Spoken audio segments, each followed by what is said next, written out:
A father's love became a death sentence, and nobody saw it coming. What happens when the person sworn to protect you becomes the architect of your nightmare? Welcome to True Crime Headquarters, where the stories get darker and the truth cuts deeper. I'm glad you're here. Tonight, we're diving into 4 chilling stories you don't want to miss. If you enjoy these late-night truths, please like, comment, and subscribe. It helps the channel grow and keeps these stories alive. This is the story of the Larry Bright case. Now, relax, take a deep breath, and let's begin. Don't forget to subscribe if you haven't already. We're diving into a case where evil didn't wear a mask. It wore a smile, played the victim, and fooled an entire city while destroying lives from the inside out. Larry Bright didn't just commit murder. He orchestrated a symphony of suffering that would shatter the very concept of family, turning a home into a graveyard and trust into a weapon sharper than any blade. Columbus, Ohio seemed like any other Midwestern city where neighbors knew each other's names and children played freely in tree-lined streets. The Bright family appeared to embody the American dream.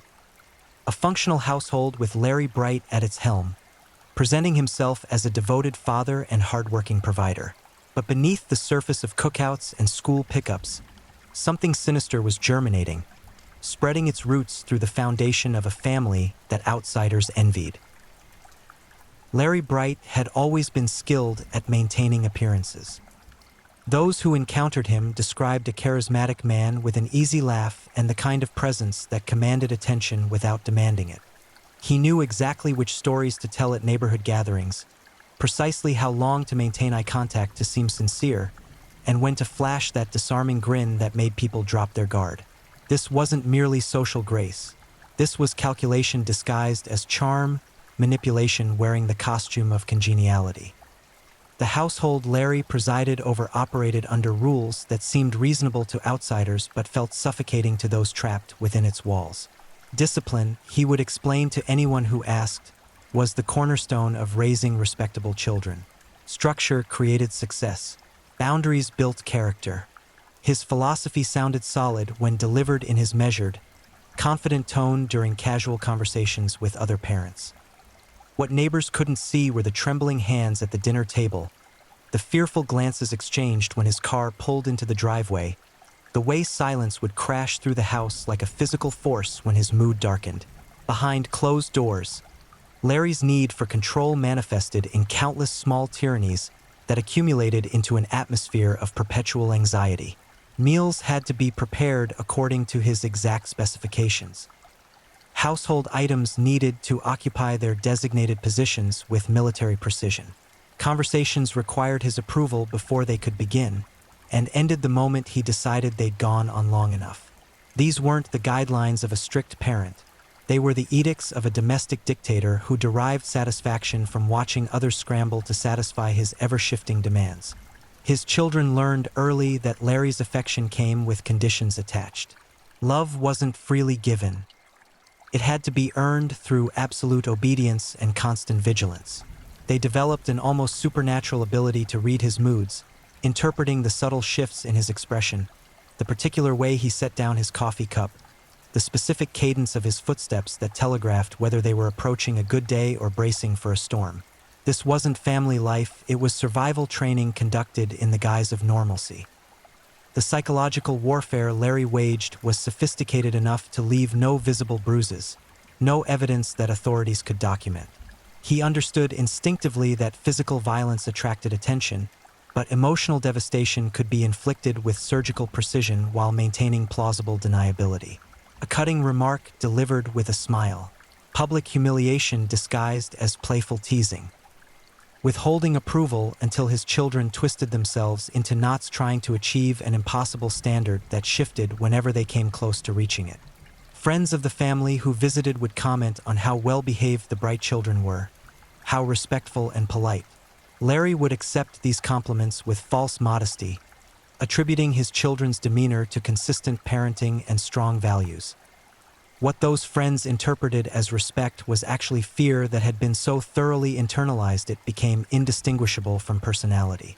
The children had learned to police themselves, to anticipate Larry's displeasure before it materialized, to erase any behavior that might trigger his wrath.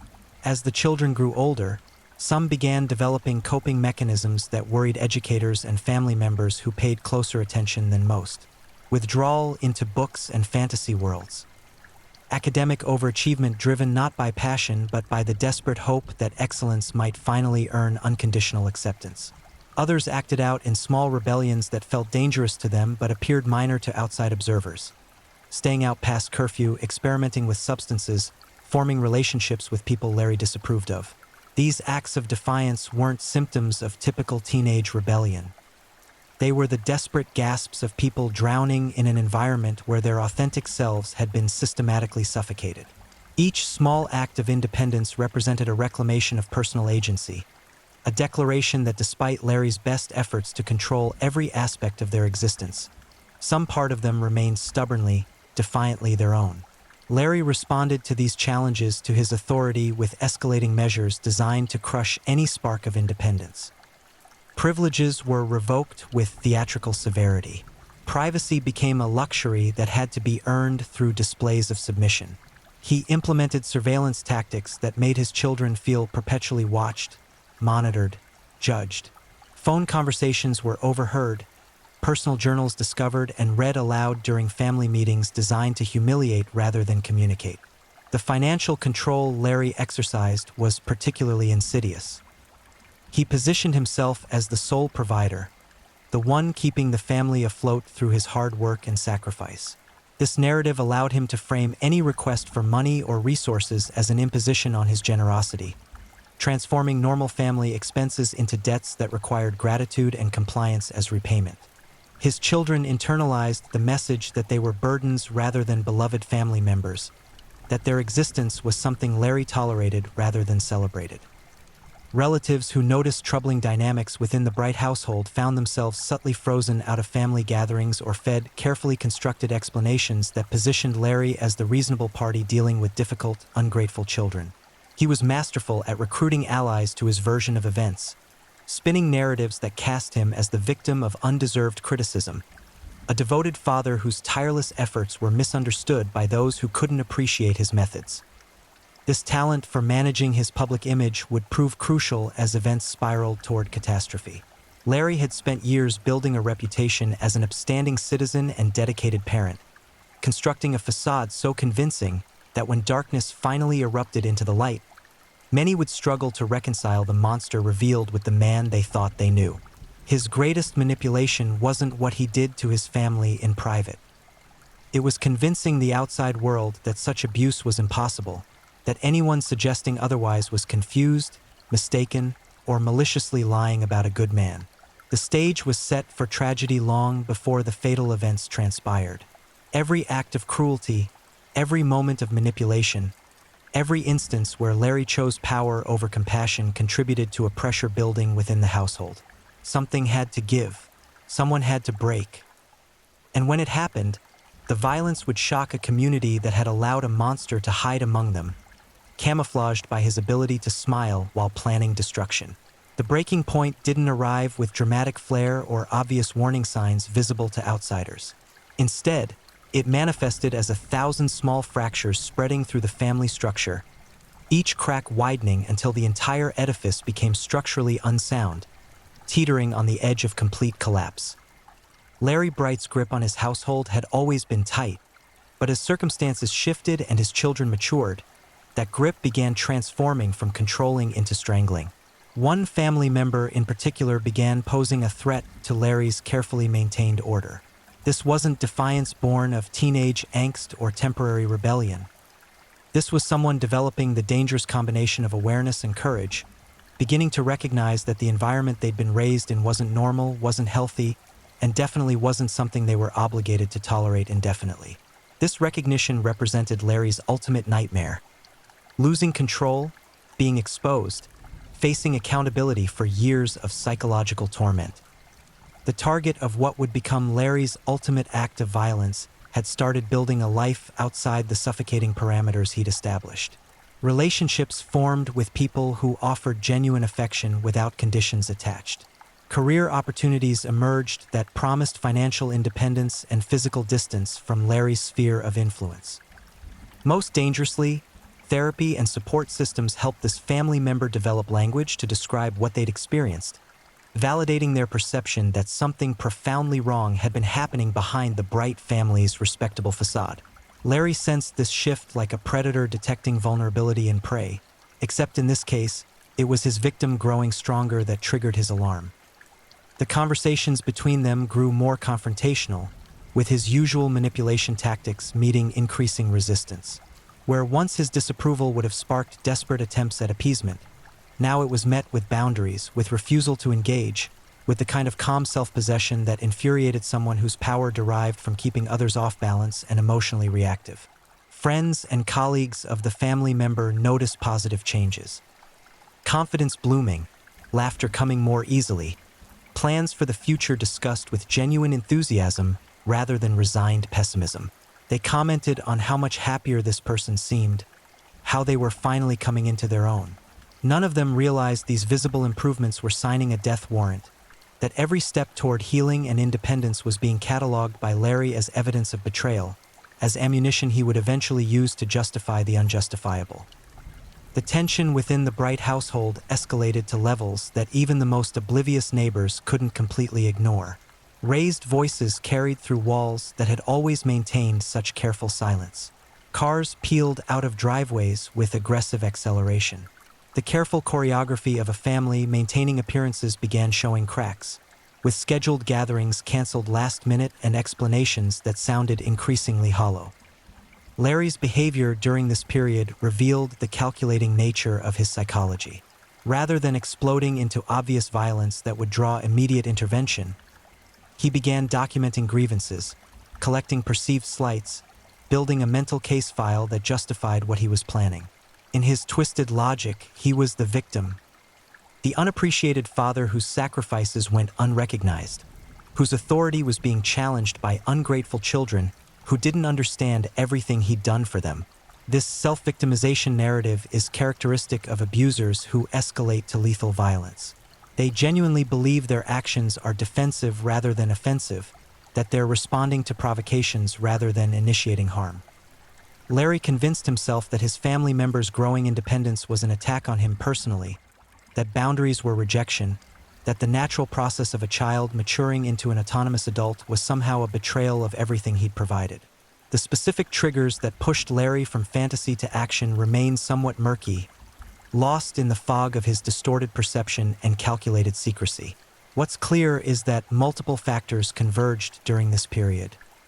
Financial pressures that threatened his position as provider, relationship dynamics shifting in ways he couldn't manipulate, and most critically, the looming possibility that his years of psychological abuse would be named publicly, destroying the reputation he'd invested so much energy protecting. For people like Larry Bright, public exposure represents a fate worse than death. The mask they've maintained requires constant energy to sustain, and the thought of that mask being torn away, of being seen for what they truly are, generates panic that can motivate extreme measures. Murder becomes preferable to humiliation, violence more acceptable than accountability. If he couldn't control the narrative, he would end it entirely on his terms, in the way that satisfied his pathological need for dominance. Those final weeks before the killing were marked by Larry exhibiting behavior that, in retrospect, screamed of someone preparing for irreversible action. He began settling affairs with unusual meticulousness, making comments to acquaintances that could be interpreted as farewell sentiments if viewed through the lens of hindsight. He started drinking more heavily, not the social consumption of casual evenings, but the purposeful numbing of someone steeling themselves for something they know is monstrous. The family member who would become his victim noticed these changes but misinterpreted them as Larry finally beginning to accept their independence, as him processing inevitable separation in his own dysfunctional way. This tragic misreading is common in domestic violence situations. Victims become so accustomed to certain patterns of abuse that when the abuser shifts tactics, they don't recognize the change as escalation toward lethality. The familiar devil seems preferable to unknown threats, and the exhaustion of constant vigilance makes it difficult to maintain maximum alert indefinitely. Larry chose his moment with chilling deliberation. Not a crime of passion or spontaneous rage, but a calculated execution planned with the kind of attention to detail he'd always demanded in household management. He ensured privacy, minimized chances of interruption, and created circumstances where he would have time to complete his objective without immediate intervention. This wasn't someone snapping under pressure. This was someone methodically implementing a decision they'd made with cold awareness of exactly what they were doing. The weapon he selected reflected his personality. Efficient, effective, requiring proximity that transformed the act into something intensely personal. Larry didn't want distance between himself and his victim. He wanted to be close enough to see the life leave their eyes, to have those final moments where his control was absolute and unquestionable. The intimacy of the violence he would inflict reveals the depth of his pathology. This wasn't about ending a problem, it was about asserting ultimate dominance over someone who had dared to claim their own existence. In the hours before the murder, Larry appeared calm to those who encountered him, almost serene. This eerie tranquility is another hallmark of perpetrators who've committed to lethal violence. Once the decision is made, the internal conflict resolves, and they experience a sense of purpose that reads as peace to observers who don't understand what's driving it. Larry had moved beyond hesitation into certainty, beyond planning into execution mode, and that transition manifested as an unsettling stillness that seemed like contentment to anyone not recognizing it as the prelude to horror. The stage was set, the victim unsuspecting, and the monster prepared to strike with the kind of conviction that comes from having rationalized the irrational, justified the unjustifiable, and convinced himself that murder was somehow an act of righteousness rather than the ultimate expression of his toxic, destructive narcissism. When violence finally erupted in the Bright household, it carried with it the accumulated weight of years of psychological torture, crystallizing into a single night of horror that would leave permanent scars on everyone touched by its aftermath. The murder Larry Bright committed wasn't a sudden explosion of temper. It was the inevitable conclusion of a trajectory he'd been following for years, the logical endpoint of a worldview that saw other people as possessions rather than autonomous beings deserving of respect and dignity. The specific details of how Larry killed his family member are gruesome enough to satisfy the darkest curiosity while being tragic enough to break the hearts of anyone with capacity for empathy. He attacked with brutal efficiency, using force that went far beyond what was necessary to kill, continuing the assault well past the point where his victim posed any threat. This excessive violence speaks to the rage that had been building behind his controlled exterior, the fury of someone whose carefully constructed kingdom was crumbling despite his best efforts to maintain dominance. The victim fought back with the desperate strength of someone who understood they were facing death, but the attack came from a position of such calculated advantage that resistance proved futile. Larry had ensured every variable was in his favor: timing, location, element of surprise, choice of weapon. This wasn't a fair fight. It was an execution disguised as confrontation, murder masquerading as conflict resolution.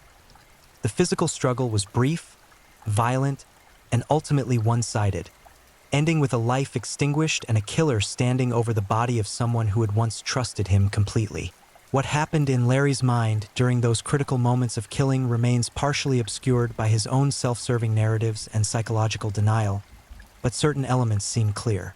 He experienced the murder as an assertion of power, a reclamation of control that had been slipping through his fingers. The act of taking a life gave him a temporary sense of omnipotence, a fleeting feeling that he was still the authority figure he'd always positioned himself as. This emotional payoff is what drives certain personality types to commit familicide and intimate partner homicide. It's not about the victim, it's about the perpetrator's need to feel powerful in the face of their own inadequacy. The immediate aftermath of the killing found Larry confronting the reality of what he'd done. The body, the blood, the irreversible nature of murder. For some killers, this moment brings clarity that leads to confession or suicide. For Larry, it triggered his well-developed capacity for self-deception and manipulation. Almost immediately, he began constructing the narrative he would present to authorities, crafting a story that would minimize his culpability, generate sympathy, and potentially allow him to escape consequences for his actions. His first instinct wasn't to call emergency services or turn himself in. It was to stage the scene in ways that might support whatever explanation he eventually settled on. This reveals the calculating nature of his personality even in moments of extreme stress. Where someone acting from passion or temporary insanity might collapse in horror at what they'd done, Larry moved into problem-solving mode, treating the murder's aftermath as another situation requiring his management and control. The delay between the killing and his contact with authorities gave Larry time to refine his story, to practice delivery, to determine which emotional notes would play best with investigators and juries. He understood that his credibility depended on appearing devastated rather than defiant, grief-stricken rather than proud. The performance he would deliver in coming hours and days would be his most important, with his freedom potentially hanging on his ability to convince others that he was something other than what he truly was, a calculating killer who'd murdered someone under his supposed care and protection. When Larry finally did make contact with police, his demeanor was carefully calibrated to generate sympathy while maintaining enough composure to seem credible. Too much emotion would appear suspicious, too little would seem sociopathic. He walked a tightrope between these extremes, presenting himself as someone devastated by tragedy while remaining functional enough to provide information and cooperate with investigators. This balancing act required the same skills he'd honed over years of maintaining his public facade while terrorizing his family privately. The story Larry initially told authorities contained just enough truth to seem plausible while omitting or distorting critical details that revealed premeditation and malice. He positioned himself as someone who'd acted in response to circumstances beyond his control, who'd been pushed to a breaking point by provocations and stresses. This victim narrative is standard operating procedure for abusers. They consistently frame their violence as reactions rather than choices, as something done to them rather than something they did to others. Investigators arrived at the scene to find evidence that would ultimately contradict significant portions of Larry's account. Forensic analysis revealed details about timing, positioning, and sequence of events that didn't align with his version of what transpired. The physical evidence told a story of deliberate, sustained violence rather than spontaneous reaction, of planning rather than passion, of murder rather than manslaughter. As detectives processed the crime scene, they began noticing inconsistencies that raised immediate red flags. The location and nature of injuries, the presence or absence of defensive wounds, the state of the surrounding environment, all painted a picture very different from Larry's carefully constructed narrative. His story began crumbling under the weight of physical evidence before he'd even finished telling it, though he remained committed to his version with the stubbornness of someone who'd convinced himself of his own lies. Other family members and friends, upon learning of the death, experienced a devastating mix of emotions.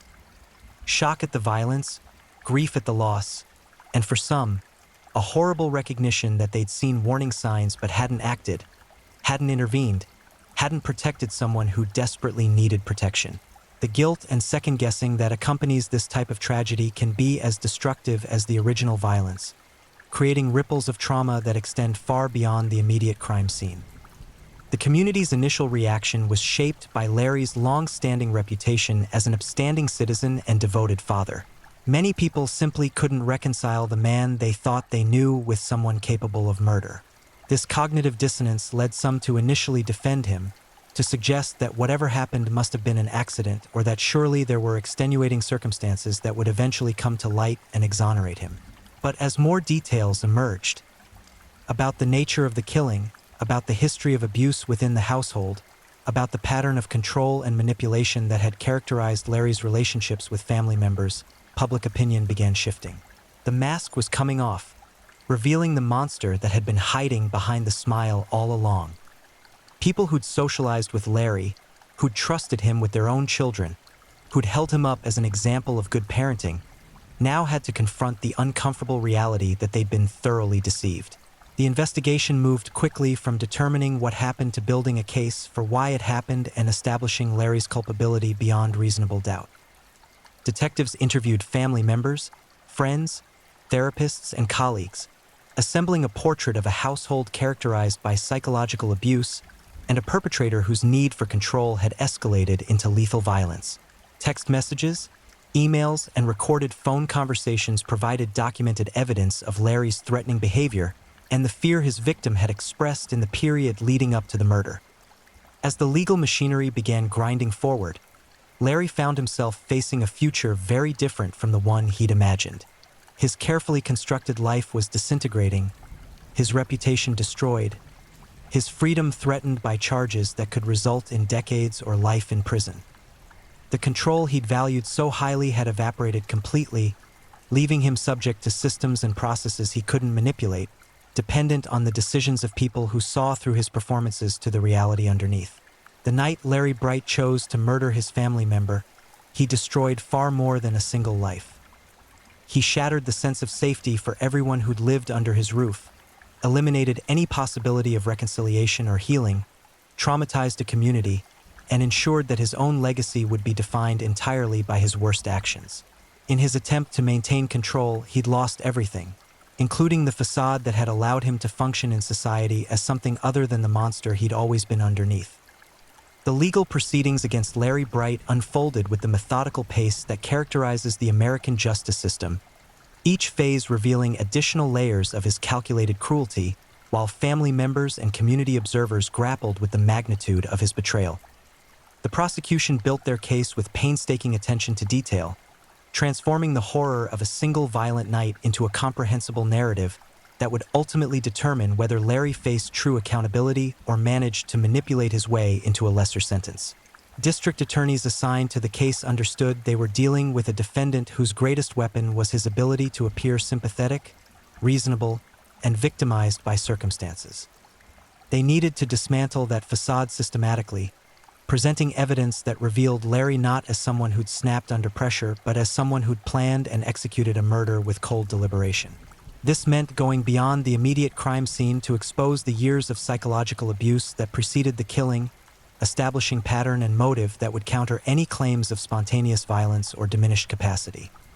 The defense team faced the unenviable task of humanizing someone who'd committed an inhuman act.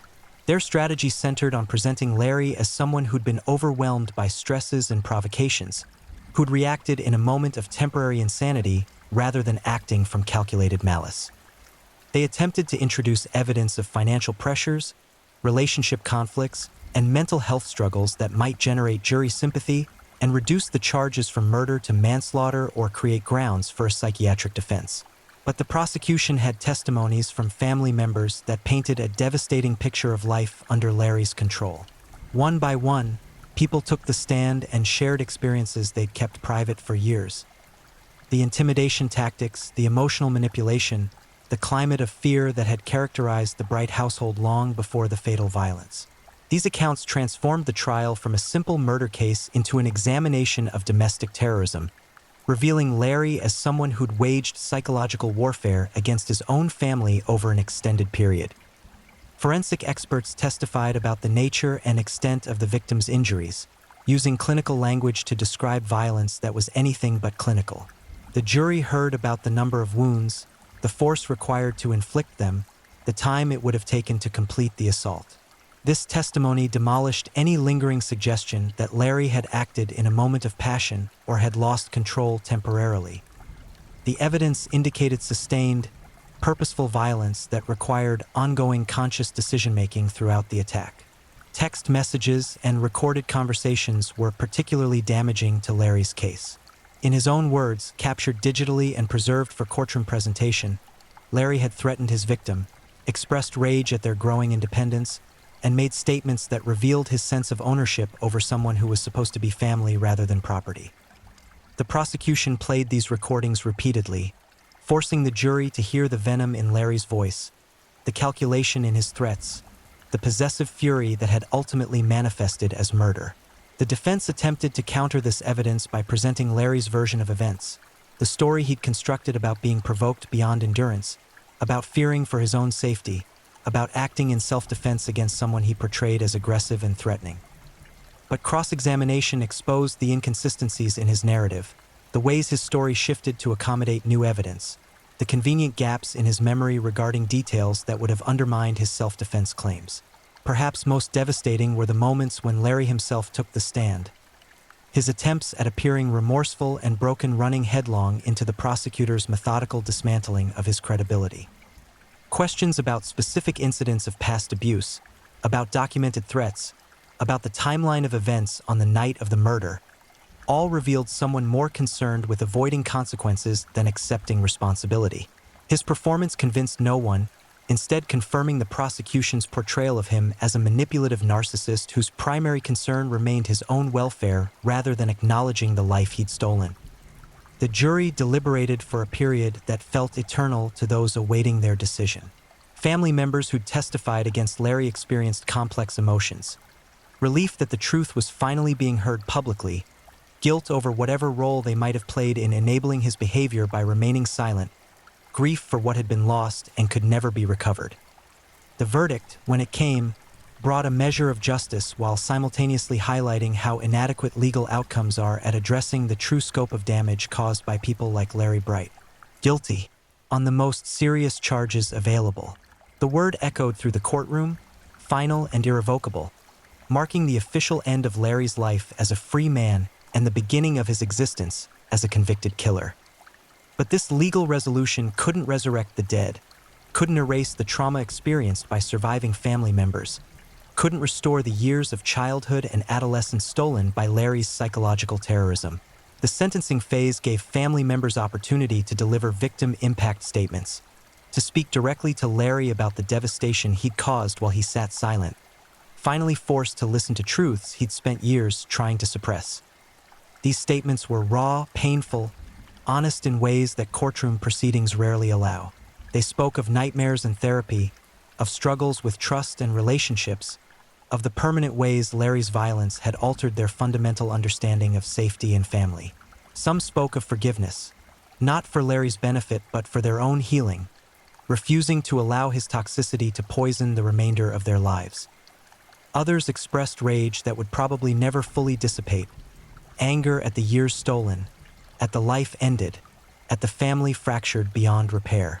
The judge listened to all of it, the diversity of responses to trauma, before pronouncing sentence that would ensure Larry spent the majority, if not all, of his remaining years in prison. The number of years attached to his conviction seemed simultaneously too many and not enough. How do you quantify appropriate punishment for destroying lives, for murdering someone who trusted you, for the cascade of trauma that radiates outward from such violence? Larry showed little visible reaction as his sentence was read, his face arranged in an expression of stoic acceptance that fooled no one who'd sat through the trial and heard the evidence of his calculated cruelty. Prison would become Larry's new kingdom, but here he had no real power, no family members to terrorize, no carefully maintained reputation to hide behind. Other inmates would learn what he'd done. Murder of a family member carries particular stigma even in criminal populations where violence is commonplace. The control he'd valued so highly would be exercised over him now by correctional officers and institutional regulations, his days structured by schedules he didn't create and couldn't manipulate. For surviving family members, Larry's imprisonment marked the beginning of a different phase of healing rather than its conclusion. Trauma doesn't resolve neatly just because perpetrators face consequences. The psychological damage inflicted over years of abuse requires sustained therapeutic work, patient support systems, and time that stretches far beyond courtroom proceedings. Some would struggle with relationships for years, unable to trust fully or love without reservation after learning that family bonds could disguise such profound malevolence. Others channeled their pain into advocacy, working with domestic violence organizations and speaking publicly about the warning signs they'd missed or misinterpreted. Their voices joined a chorus of survivors attempting to educate communities about the nature of abuse, particularly psychological and emotional abuse that doesn't leave physical scars but creates wounds just as devastating. These advocacy efforts represented reclamation of agency, transformation of victimhood into empowerment, refusal to allow Larry's violence to define them permanently.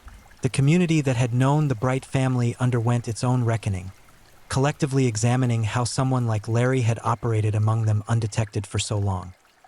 Conversations emerged about the importance of believing victims, about looking beyond surface appearances, about the particular challenges of identifying and intervening in cases of psychological abuse where evidence isn't as obvious as physical injuries. Some neighbors expressed guilt about signs they'd noticed but dismissed, moments where intervention might have changed outcomes. Media coverage of the case sparked broader discussions about domestic violence, about the ways abusers cultivate public personas that contradict their private behaviors, about society's tendency to extend benefit of doubt to people who seem respectable while dismissing concerns raised by victims. True crime enthusiasts dissected the case obsessively, analyzing Larry's psychology, debating warning signs, sharing their own experiences with manipulative family members who reminded them of him. Years after the trial concluded, Larry remains imprisoned, his name synonymous with domestic betrayal and calculated murder. Appeals have gone nowhere, his conviction solid enough to withstand legal challenges.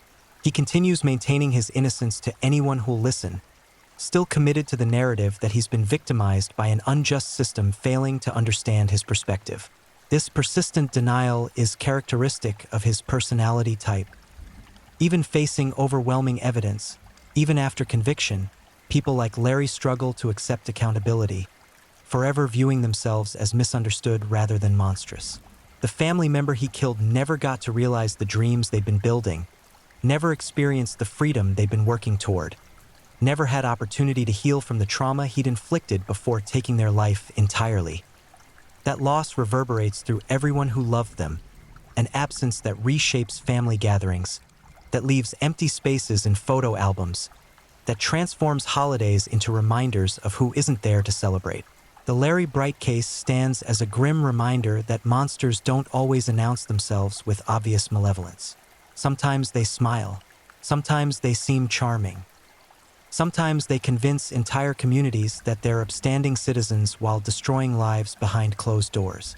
The scariest predators are those who understand camouflage, who've learned to blend seamlessly into normal society while harboring impulses and pathologies that contradict everything they pretend to be.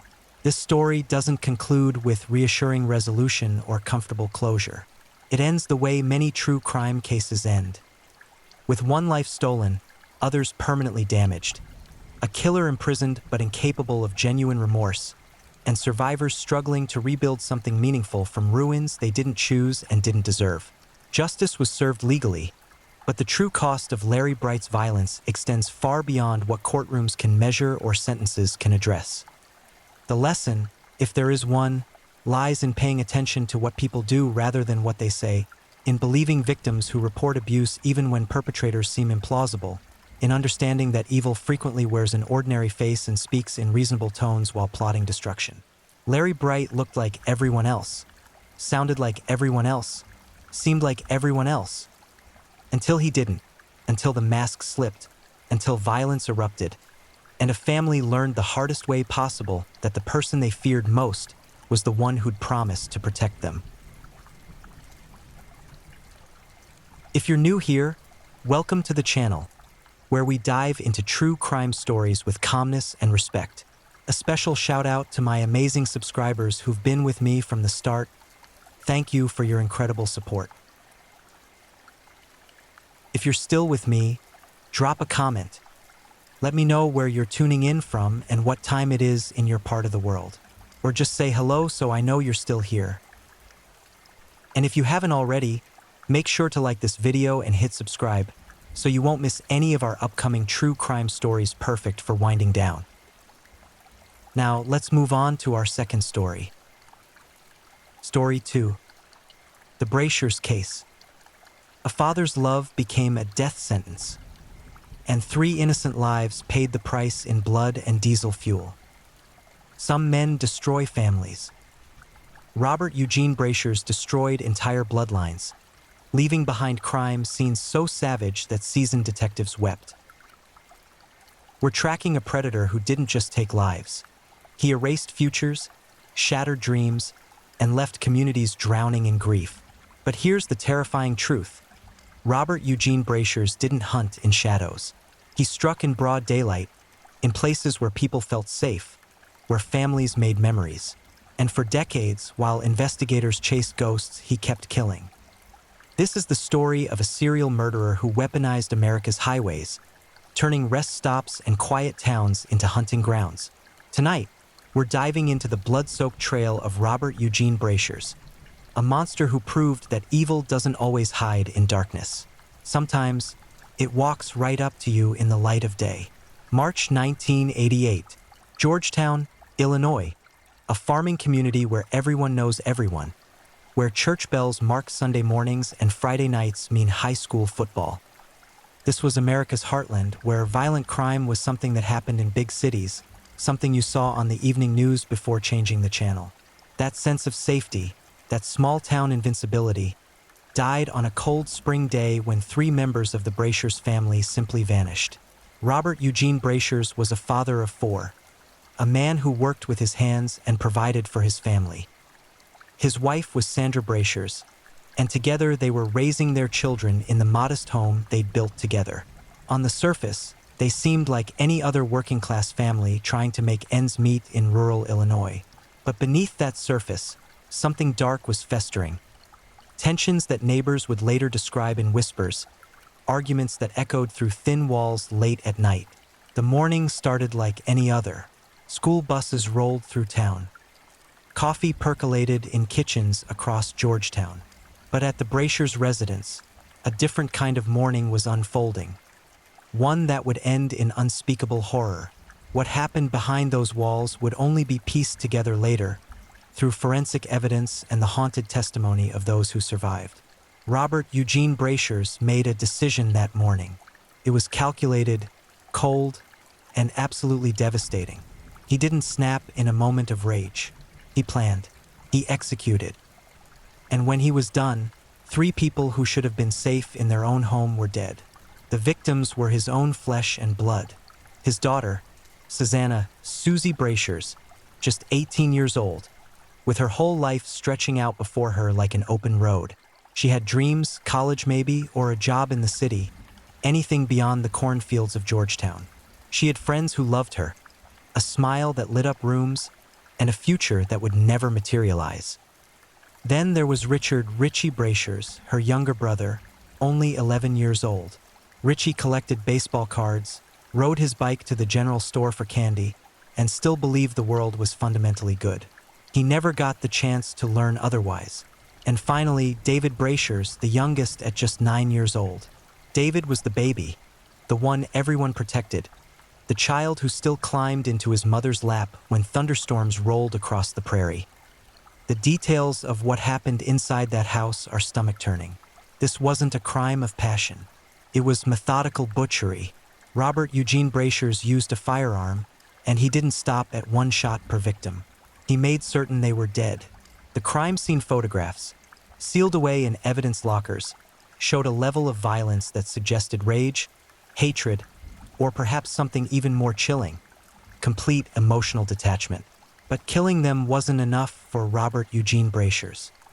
He had to hide what he'd done, and in his twisted mind, he concocted a plan that was as horrifying as the murders themselves.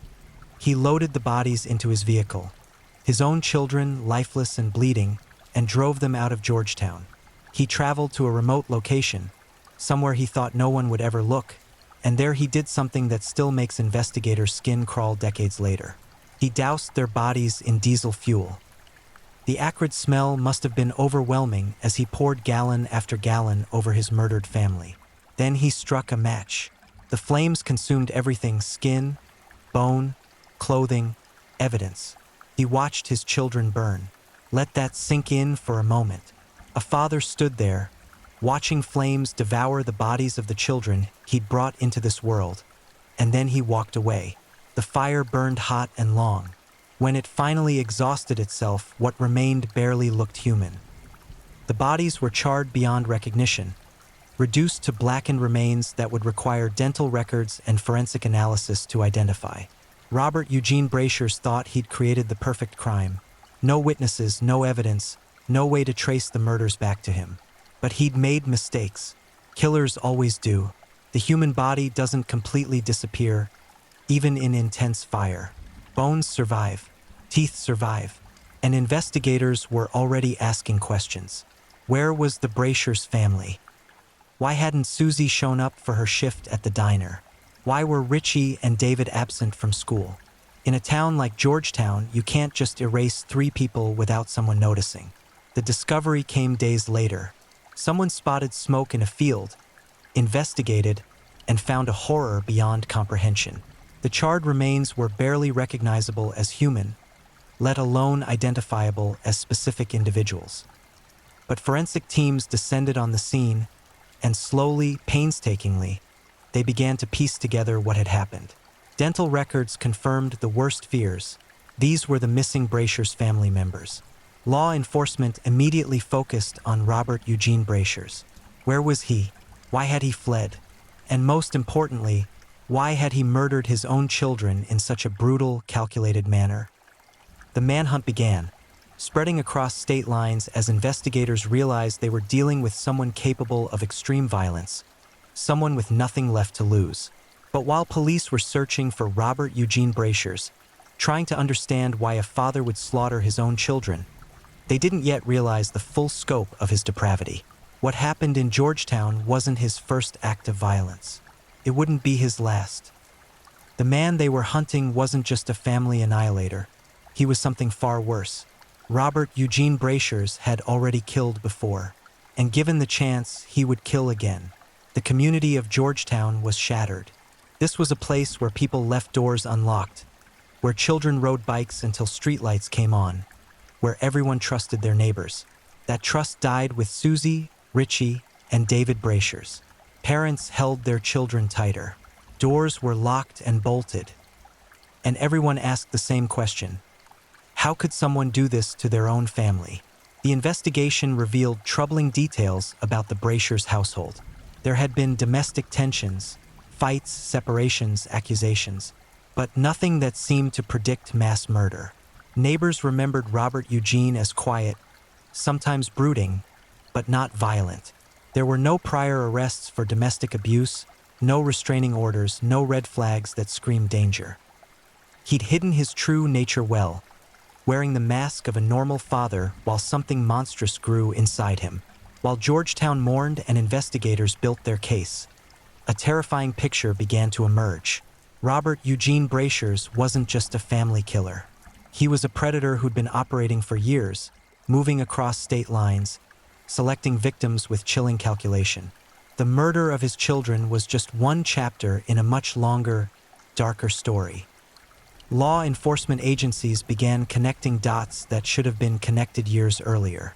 There were unsolved homicides across the Midwest and South, cases that had gone cold, victims who'd never received justice, families still waiting for answers.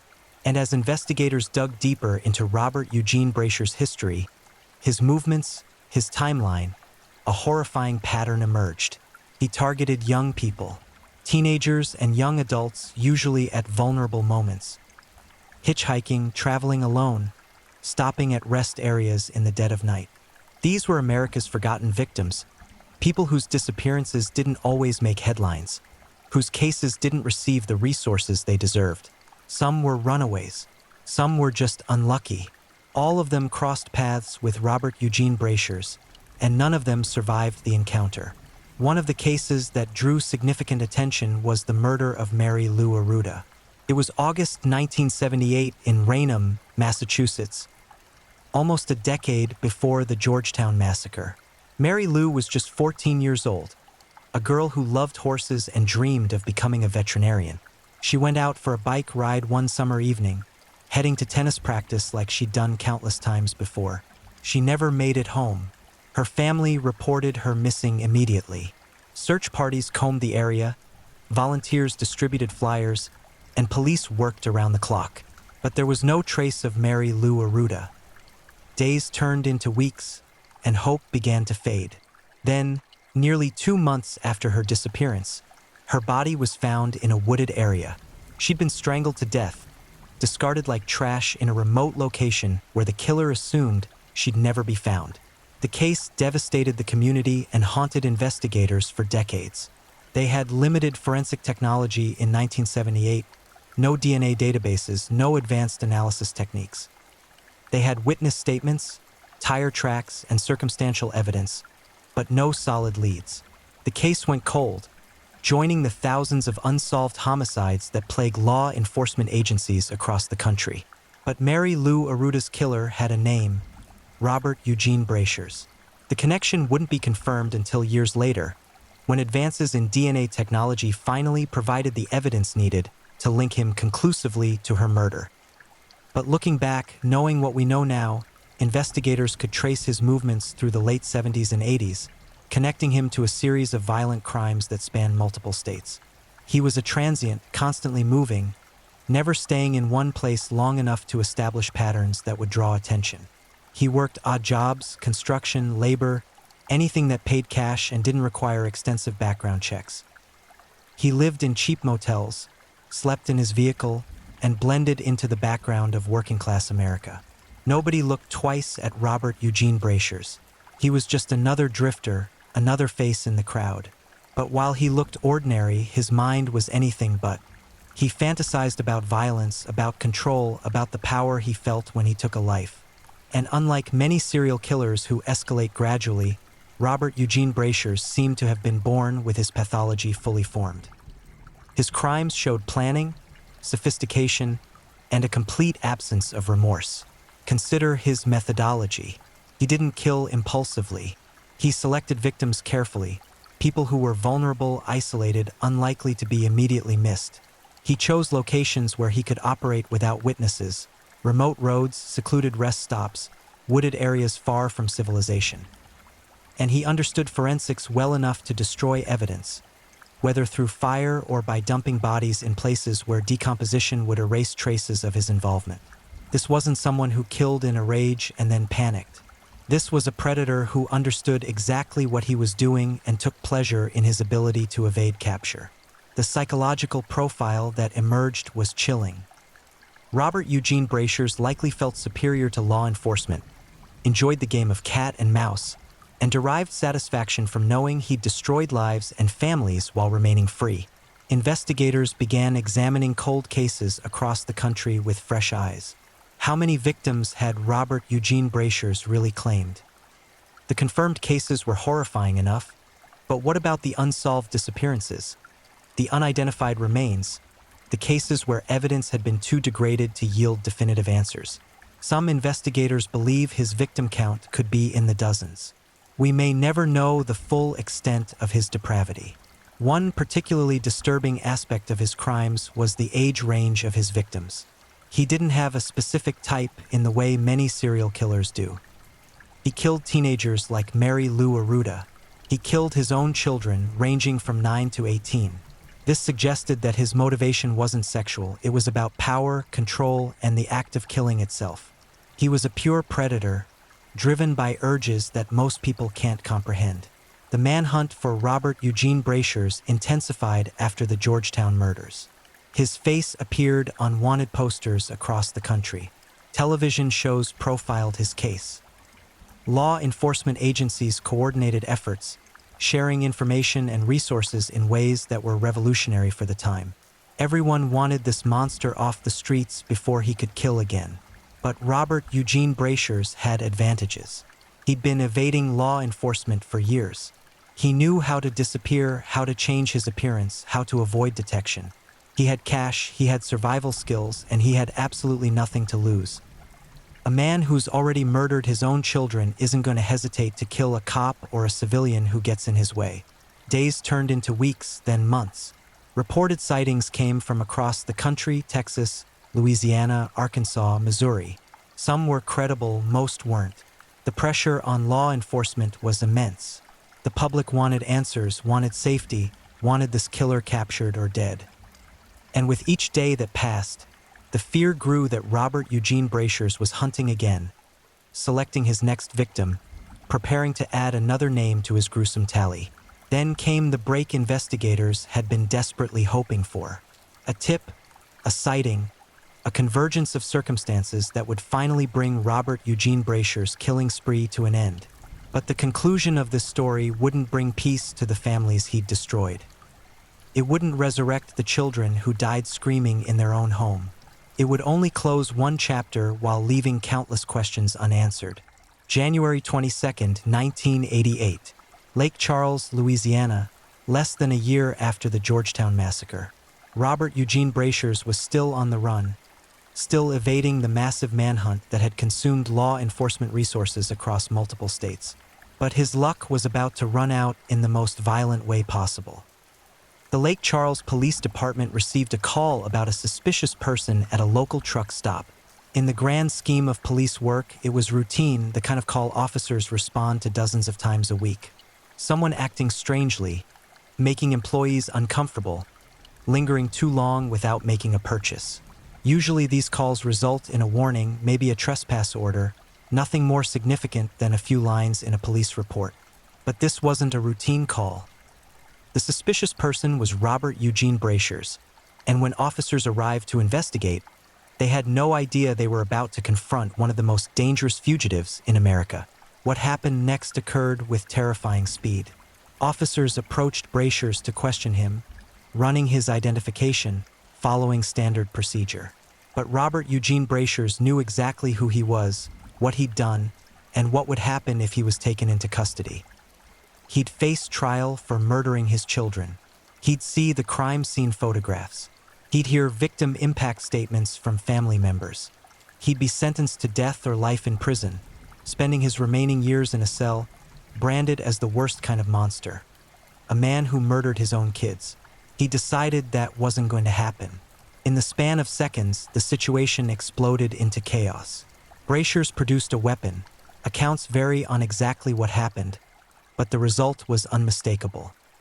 Shots were fired. Officers dove for cover. Radio traffic erupted with calls for backup, and the truck stop transformed into a war zone. Robert Eugene Brashers wasn't going to be taken alive, and he was willing to kill anyone who tried. This was his last stand, his final act of violence, and he apparently intended to make it count. Officers returned fire, their training taking over as bullets tore through the air. Civilians scattered, screaming, trying to escape the sudden eruption of violence in what should have been a safe, mundane stop for gas and coffee. The firefight was brief but intense. Robert Eugene Brashers was outnumbered, outgunned, and surrounded by professional law enforcement officers who trained for exactly this scenario. But he didn't surrender. He didn't throw down his weapon and beg for mercy. He fought until the very end, choosing death over capture, choosing to go out in a blaze of violence that was somehow fitting for a man who'd caused so much suffering. When the gunfire finally stopped and the smoke cleared, Robert Eugene Brashers lay dead. The monster who'd terrorized communities across America, who'd murdered his own children and burned their bodies, who'd strangled young girls and destroyed innocent lives, was finally gone. Officers approached his body cautiously, weapons still drawn, making certain the threat was eliminated. There would be no trial, no testimony, no opportunity for him to explain his actions or express remorse. For investigators who'd been hunting Robert Eugene Brashers, the news brought complex emotions. Relief that he couldn't hurt anyone else. Frustration that he'd never face justice in a courtroom. And perhaps a grim satisfaction that he died violently, the way so many of his victims had died. There's a certain poetic justice in the fact that a man who lived by violence ultimately died by violence. But his death also meant that countless questions would never be answered. How many people had Robert Eugene Brashers really killed? What motivated his crimes? Was there trauma in his background? Or was he simply born without the capacity for empathy and compassion? Why did he murder his own children? What was going through his mind as he poured diesel fuel over their bodies and struck the match? Investigators immediately began the process of reviewing cold cases, trying to definitively link Robert Eugene Brashers to unsolved homicides. They examined his travel patterns, employment records, credit card receipts, any documentation that would place him in specific locations at specific times. They compared his known movements to the dates and locations of unsolved murders. They submitted DNA evidence for testing, hoping to finally provide closure to families who'd been waiting years or even decades for answers. The results were both illuminating and heartbreaking. Robert Eugene Brashers was conclusively linked to multiple homicides beyond his children's murders. Mary Lou Arruda's case, cold since 1978, was finally solved through DNA evidence in 2020. More than 3 decades after Brashers' death, that 14-year-old girl who'd gone out for a bike ride and never came home finally had justice, even if it came far too late. Other cases showed compelling circumstantial evidence but lacked the definitive proof needed for absolute certainty. There were victims who disappeared when Robert Eugene Brashers was in the area. There were unsolved murders that bore his signature, young victims, violent deaths, bodies dumped in remote locations. But without DNA evidence or eyewitness testimony, investigators couldn't definitively close the cases. Those families still live with uncertainty, knowing their loved ones were probably killed by Robert Eugene Brasher's but unable to be completely certain. The Lake Charles Police Department held a press conference announcing Brasher's death. News cameras captured the moment when investigators revealed that the fugitive who'd eluded capture for months was finally off the streets. There was no celebration. Law enforcement officers don't typically celebrate death, even the death of someone as evil as Robert Eugene Brasher's. Instead, there was grim acknowledgement that a threat had been eliminated, that communities were safer, that at least this monster wouldn't kill again. Back in Georgetown, Illinois, the news hit hard. Residents had been following the manhunt closely, hoping for capture, hoping for answers, hoping for some explanation of why Robert Eugene Brasher's had murdered Susie, Richie, and David. His death meant they'd never get those answers. They'd never hear him explain why he destroyed his family. They'd never see him convicted and sentenced. The closure they'd been desperately seeking would never fully materialize. Family members of the victims had to process this news in their own ways. For some, Brasher's death was a relief. He couldn't hurt anyone else, couldn't put other families through the nightmare they'd experienced. For others, it was infuriating.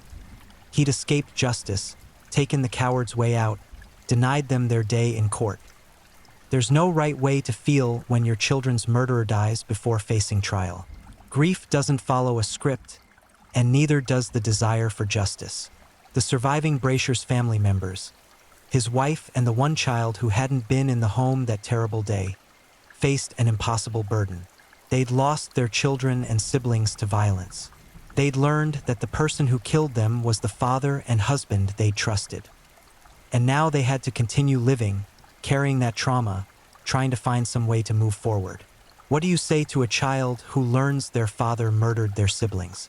How do you process that level of betrayal and violence? In the aftermath of Robert Eugene Brasher's death, law enforcement agencies across the country began implementing changes. There was recognition that serial killers who traveled across state lines were particularly difficult to catch because of jurisdictional boundaries and communication gaps between agencies. The FBI's Violent Criminal Apprehension Program received increased funding and attention. DNA databases expanded. Information sharing improved. But these policy changes, however necessary and beneficial, couldn't resurrect the dead. They couldn't give Mary Lou Arruda her dream of becoming a veterinarian. They couldn't let Richie Brasher's grow up, get married, have kids of his own. They couldn't give David Brasher's the chance to become whoever he might have been. The victims remained victims, their potential forever unrealized, their lives reduced to case numbers and crime scene photographs. Robert Eugene Brasher's died in January 1988, but the investigation into his crimes continues to this day. That might seem strange. How can you investigate a dead man? But the reality is that his death left gaping holes in the historical record. There are victims out there, remains in morgues and evidence lockers, families waiting for answers, and investigators who refuse to give up on solving decades-old murders. The advancement of forensic technology has been both a blessing and a curse in cases like this. DNA analysis that didn't exist when Robert Eugene Brasher's was alive can now definitively link him to crime scenes he thought he'd cleaned perfectly. But that same technology also reveals just how many cases remain unsolved, how many victims never receive justice, how many families still don't know what happened to their loved ones. Mary Lou Arruda's case is the perfect example. For 42 years, her family lived with uncertainty. They knew she'd been murdered, her body had been found, cause of death determined. But who had killed her remained a devastating mystery. Her parents grew old without answers. Her siblings grew up under the shadow of their sister's unsolved murder. The community of Raynham, Massachusetts, carried the weight of this unsolved crime for decades. Then, in 2020, advances in genetic genealogy finally provided the answer. DNA evidence from Mary Lou's body was run through modern databases and compared against genetic profiles, eventually leading investigators to Robert Eugene Brasher's. The technology had finally caught up to the crime. After more than 4 decades, Mary Lou's family got the answer they'd been seeking. Robert Eugene Brashers had murdered their daughter and sister, but that answer came with its own form of torment. Brashers had been dead for over 30 years by the time he was identified as Mary Lou's killer. There would be no arrest, no perp walk, no trial, no opportunity for the family to confront him in court. The closure was incomplete, bittersweet at best. Yes, they finally knew who had killed Mary Lou. But that knowledge couldn't bring her back, couldn't let her parents live to see justice served, couldn't erase 42 years of anguish. And Mary Lou Arruda represents just one confirmed case beyond the Georgetown murders. How many others are out there? How many Jane and John Does in morgues across America were killed by Robert Eugene Brashers? How many missing persons cases from the 1970s and 1980s involve victims who crossed his path and never made it home? Investigators have identified several cases where circumstantial evidence strongly suggests Brashers' involvement. There's the case of a young hitchhiker who disappeared in Arkansas in 1982. Brashers was working construction in the area at the time.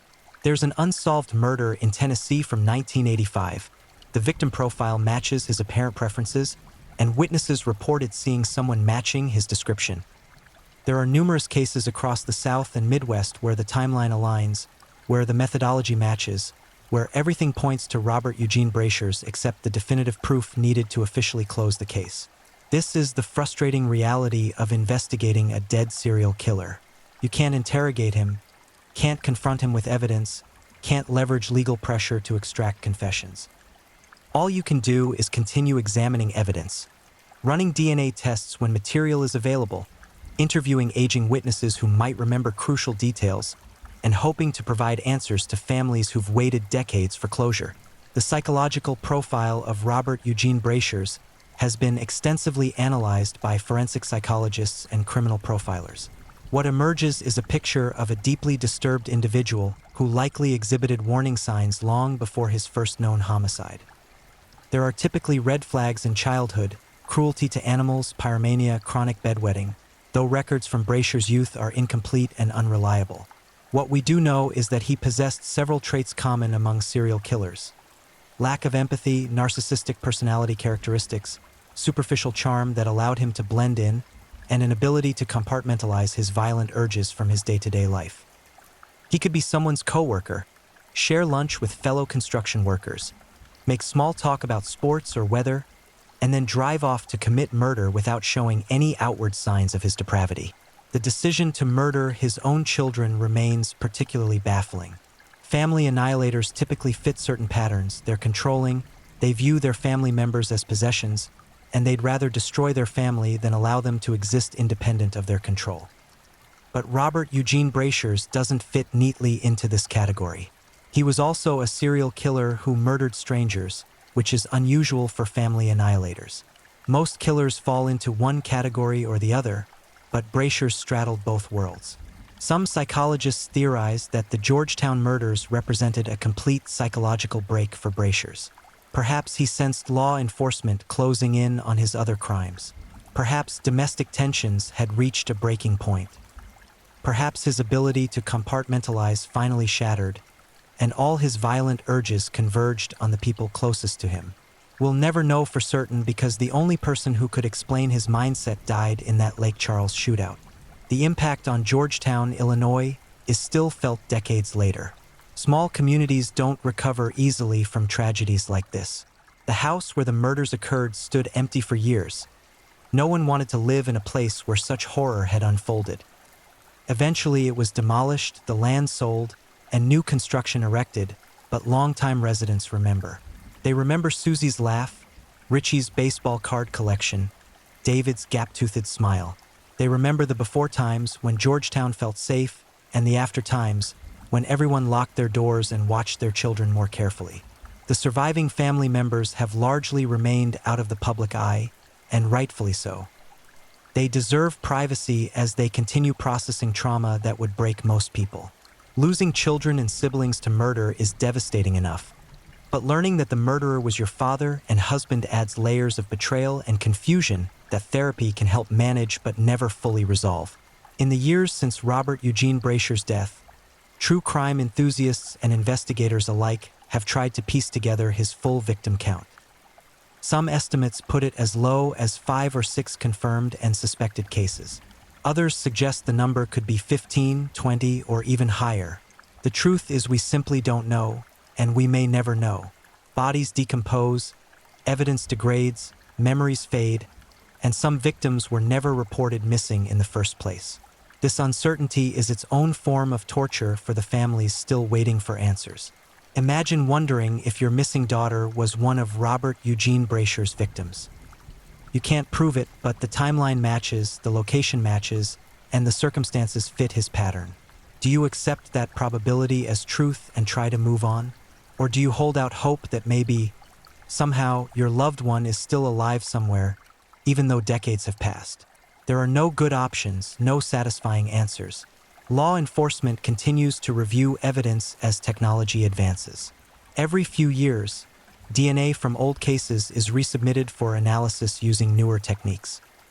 Genetic genealogy, the method that finally identified Brasher's as Mary Lou Arruda's killer, is being applied to other unsolved cases. Investigators are hopeful that more definitive answers will emerge, that more families will finally learn the truth about what happened to their loved ones. But even if every case is eventually solved, even if Robert Eugene Brasher's is definitively linked to every murder he committed, it won't bring back the dead. Susie Brasher's will still never go to college, never get married, never have the life she deserved.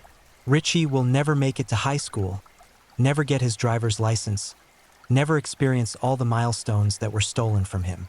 David will never grow up at all. He's forever frozen at 9 years old, a child whose life was cut short by his own father's violence. Mary Lou Arruda will never become a veterinarian. The other victims, named and unnamed, confirmed and suspected, will never achieve their dreams, whatever those dreams might have been. And their families will carry grief and trauma that never fully heals, scars that remain tender decades later. The story of Robert Eugene Brasher's is a reminder that evil is real and that it sometimes wears a familiar face. It's a reminder that monsters don't always look like monsters. They look like your neighbor, your coworker, the guy pumping gas next to you at the truck stop. It's a reminder that violence can erupt anywhere, anytime, shattering the illusion of safety that we wrap around ourselves like a protective blanket. But it's also a story about the dedication of investigators who refuse to give up on cold cases, who continue working to provide answers even when the perpetrator is long dead. It's a story about forensic scientists who develop new technologies that can finally provide justice decades after crimes were committed. And it's a story about families who demonstrate unimaginable strength, continuing to live and love and hope even after experiencing devastating loss. Robert Eugene Brasher's is gone, killed in a shootout with police in Louisiana in 1988. But the ripples of his violence continue spreading outward, touching lives and communities decades after his death. The full extent of his crimes may never be known. The complete list of his victims may never be compiled.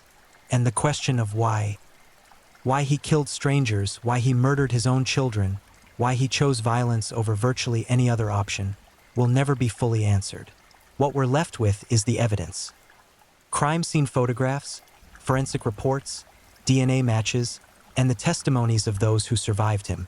We're left with the names and faces of victims who deserved better, who deserved to live full lives, who deserved to die peacefully in old age surrounded by loved ones instead of violently at the hands of a predator. We're left with unanswered questions and incomplete closure and the ongoing work of trying to piece together the full truth. And we're left with the reminder that vigilance matters, that communities must protect their vulnerable members, that warning signs shouldn't be ignored, and that justice, even decades delayed, is still worth pursuing. The dead can't be resurrected, but they can be remembered. Their names can be spoken. Their stories can be told. And perhaps, in the telling, we honor their memory and ensure they're not forgotten, not reduced to mere statistics in the grim accounting of serial murder. Robert Eugene Brasher's thought he could destroy lives and erase evidence and evade justice forever. He was wrong. Forensic science caught up to him. Investigators never stopped working his cases. And now, decades after his death, we know his name, we know his crimes, and we're still working to identify all his victims.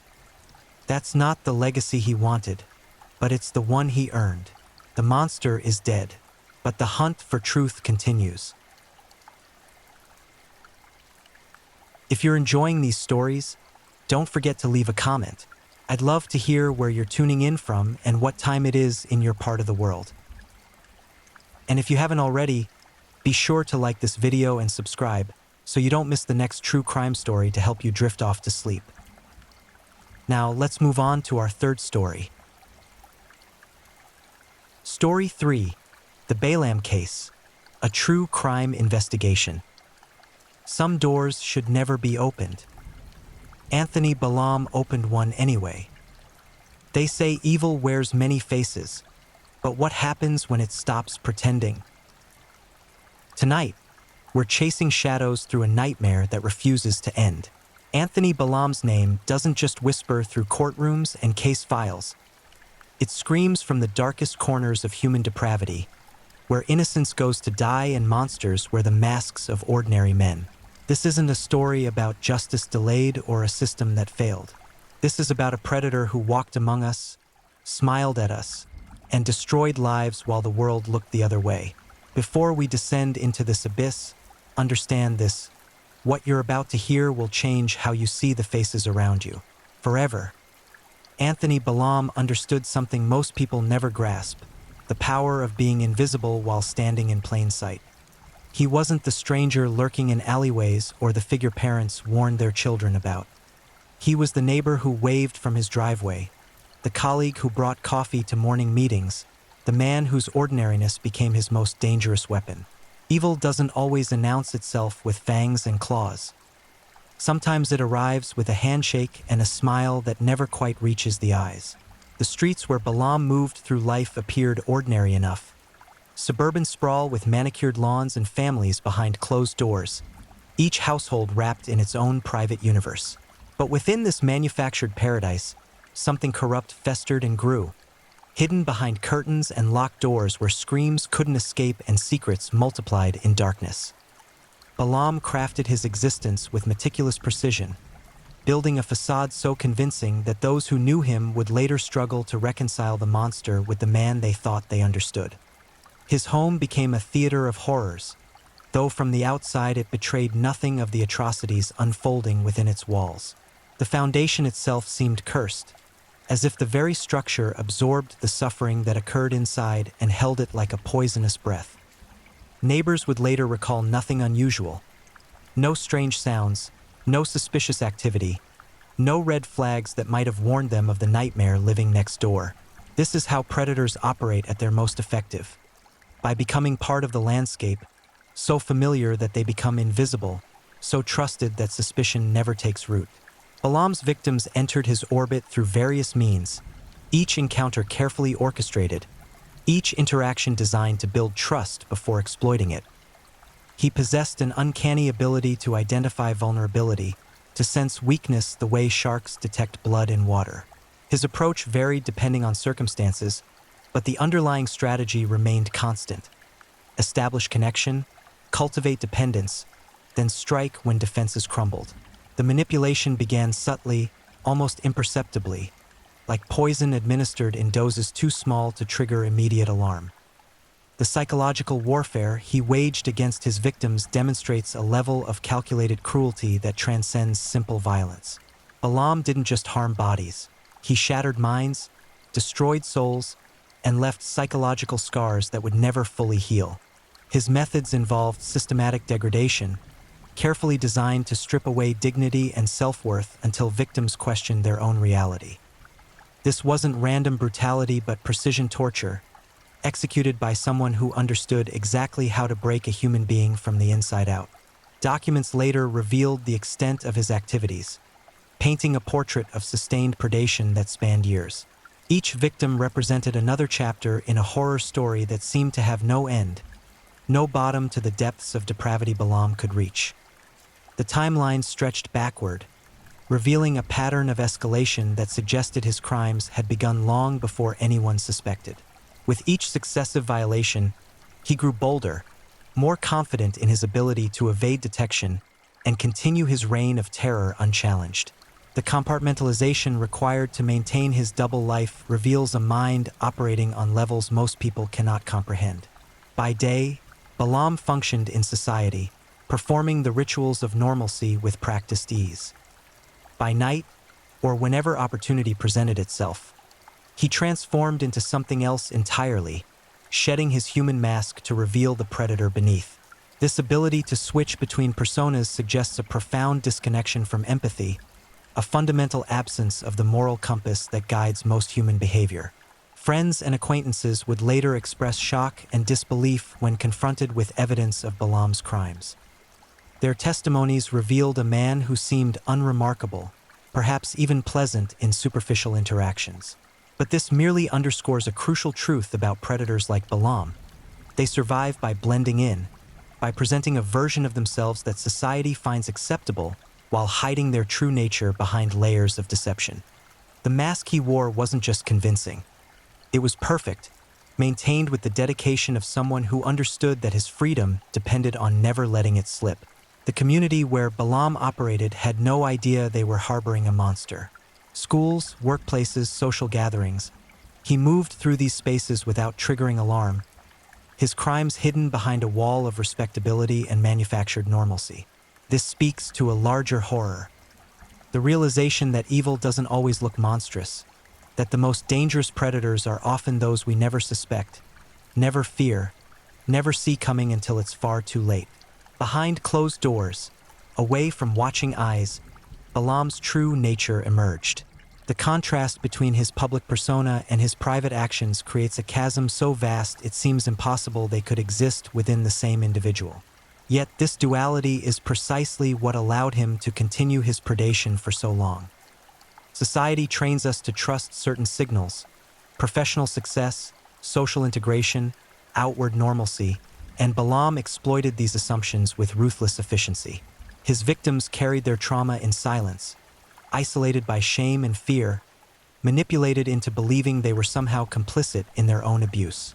This is perhaps Balaam's most insidious crime. Not just the physical violations, but the psychological warfare that convinced victims they were powerless, that speaking out would be futile, that no one would believe them if they tried. He weaponized their vulnerability, turning their pain into chains that kept them bound to his secrets. The mechanisms of his predation reveal careful planning and premeditation.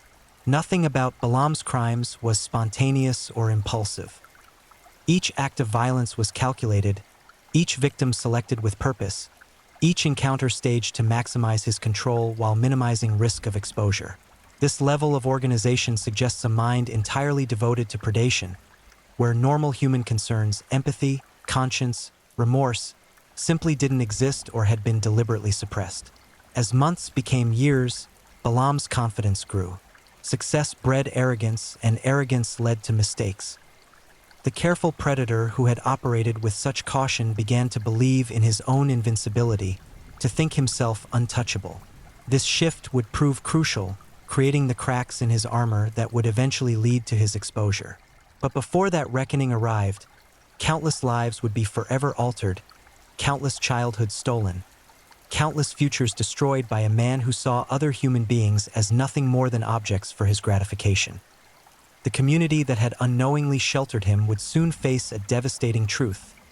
Evil had lived among them, had walked their streets, had perhaps even smiled at their children. The revelation would shatter their sense of safety and force them to confront uncomfortable questions about how such horrors could unfold undetected in their midst. But those revelations still lay ahead, waiting to explode like a bomb that would leave nothing untouched. Every predator makes mistakes eventually. For Anthony Balaam, his downfall began with the courage of a single voice breaking through years of imposed silence. One victim, carrying wounds both visible and hidden, found the strength to speak truth into darkness. That decision, made despite overwhelming fear and doubt, would set in motion a cascade of revelations that would expose Balaam's crimes and bring his reign of terror to an end. But the path from accusation to justice would prove neither swift nor simple. The initial report arrived at authorities like a whisper in a storm, easily dismissed or overlooked amid the daily deluge of complaints and concerns that flood law enforcement. But this whisper carried weight, contained details that couldn't be ignored, described horrors that demanded investigation. The detective who caught the case sensed immediately that something darker lurked beneath the surface. Years of experience had taught them to recognize certain patterns, certain indicators that separated false accusations from genuine cries for help. Everything about this report screamed authenticity, from the specific details to the obvious trauma carried in every word. Investigating Balam required careful maneuvering. Without concrete evidence, he remained legally innocent, protected by the presumption that shields all accused until proven guilty. The detective understood that one misstep could compromise the entire case, could allow Balam to walk free while his victims suffered in silence forever. So they proceeded methodically, building their case piece by piece, gathering evidence through painstaking investigation that left no stone unturned and no question unasked. The first search of Balam's residence revealed horrors beyond what even seasoned investigators expected. Computers contained files that documented years of abuse, images that captured suffering in excruciating detail, videos that would haunt everyone who viewed them for the rest of their lives. The sheer volume of evidence suggested not just criminal activity but obsession. A man who had devoted himself entirely to predation, who had made violation and abuse the central organizing principle of his existence. As forensic specialists cataloged the evidence, a fuller picture emerged. Balam hadn't just abused victims in person. He had created a digital archive of horrors, meticulously organized and preserved. This collection served multiple purposes: reliving past crimes, planning future ones, and perhaps trading material with other predators operating in the shadows of the internet. Each file represented another life damaged, another moment of suffering frozen in time, another piece of evidence that would ultimately contribute to Balam's conviction. The investigation expanded as more victims came forward, each adding their testimony to the growing mountain of evidence against Balam. Their stories shared disturbing similarities, the same patterns of manipulation, the same progression from trust to exploitation, the same calculated cruelty designed to ensure silence and compliance. Listening to these accounts, investigators realized the true scope of Balam's crimes stretched far beyond initial suspicions. He hadn't just harmed a few victims. He had created a trail of destruction that touched dozens of lives across multiple years. Balam's arrest came swiftly once sufficient evidence existed to justify charges. Officers approached his home in the early morning hours, timing their arrival to maximize surprise and minimize risk. When they knocked, Balam answered the door with an expression of confusion that quickly shifted to fear as the situation became clear. He said little during his arrest, already calculating his defense, already preparing to wage war through the legal system that would now determine his fate. The community reacted with shock and disbelief when news of Balam's arrest became public.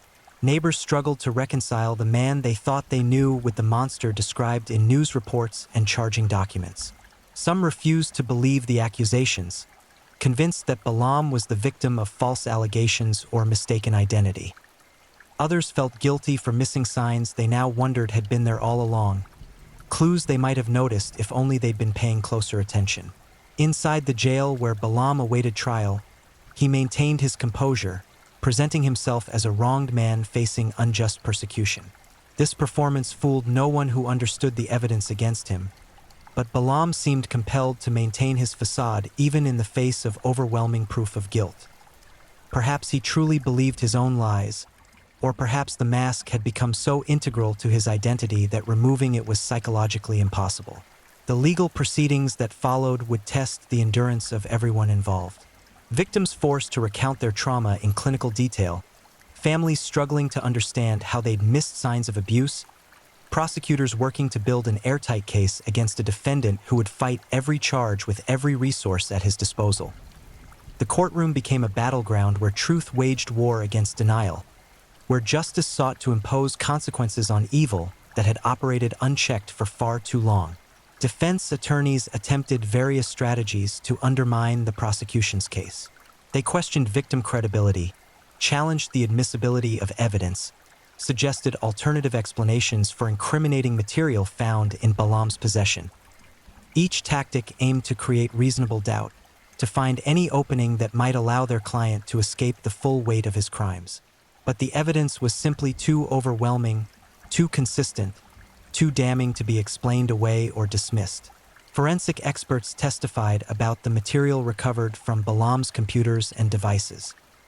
Their testimony painted a picture of systematic predation, of someone who had not only committed crimes but had documented them obsessively, had created a personal library of human suffering for his own gratification.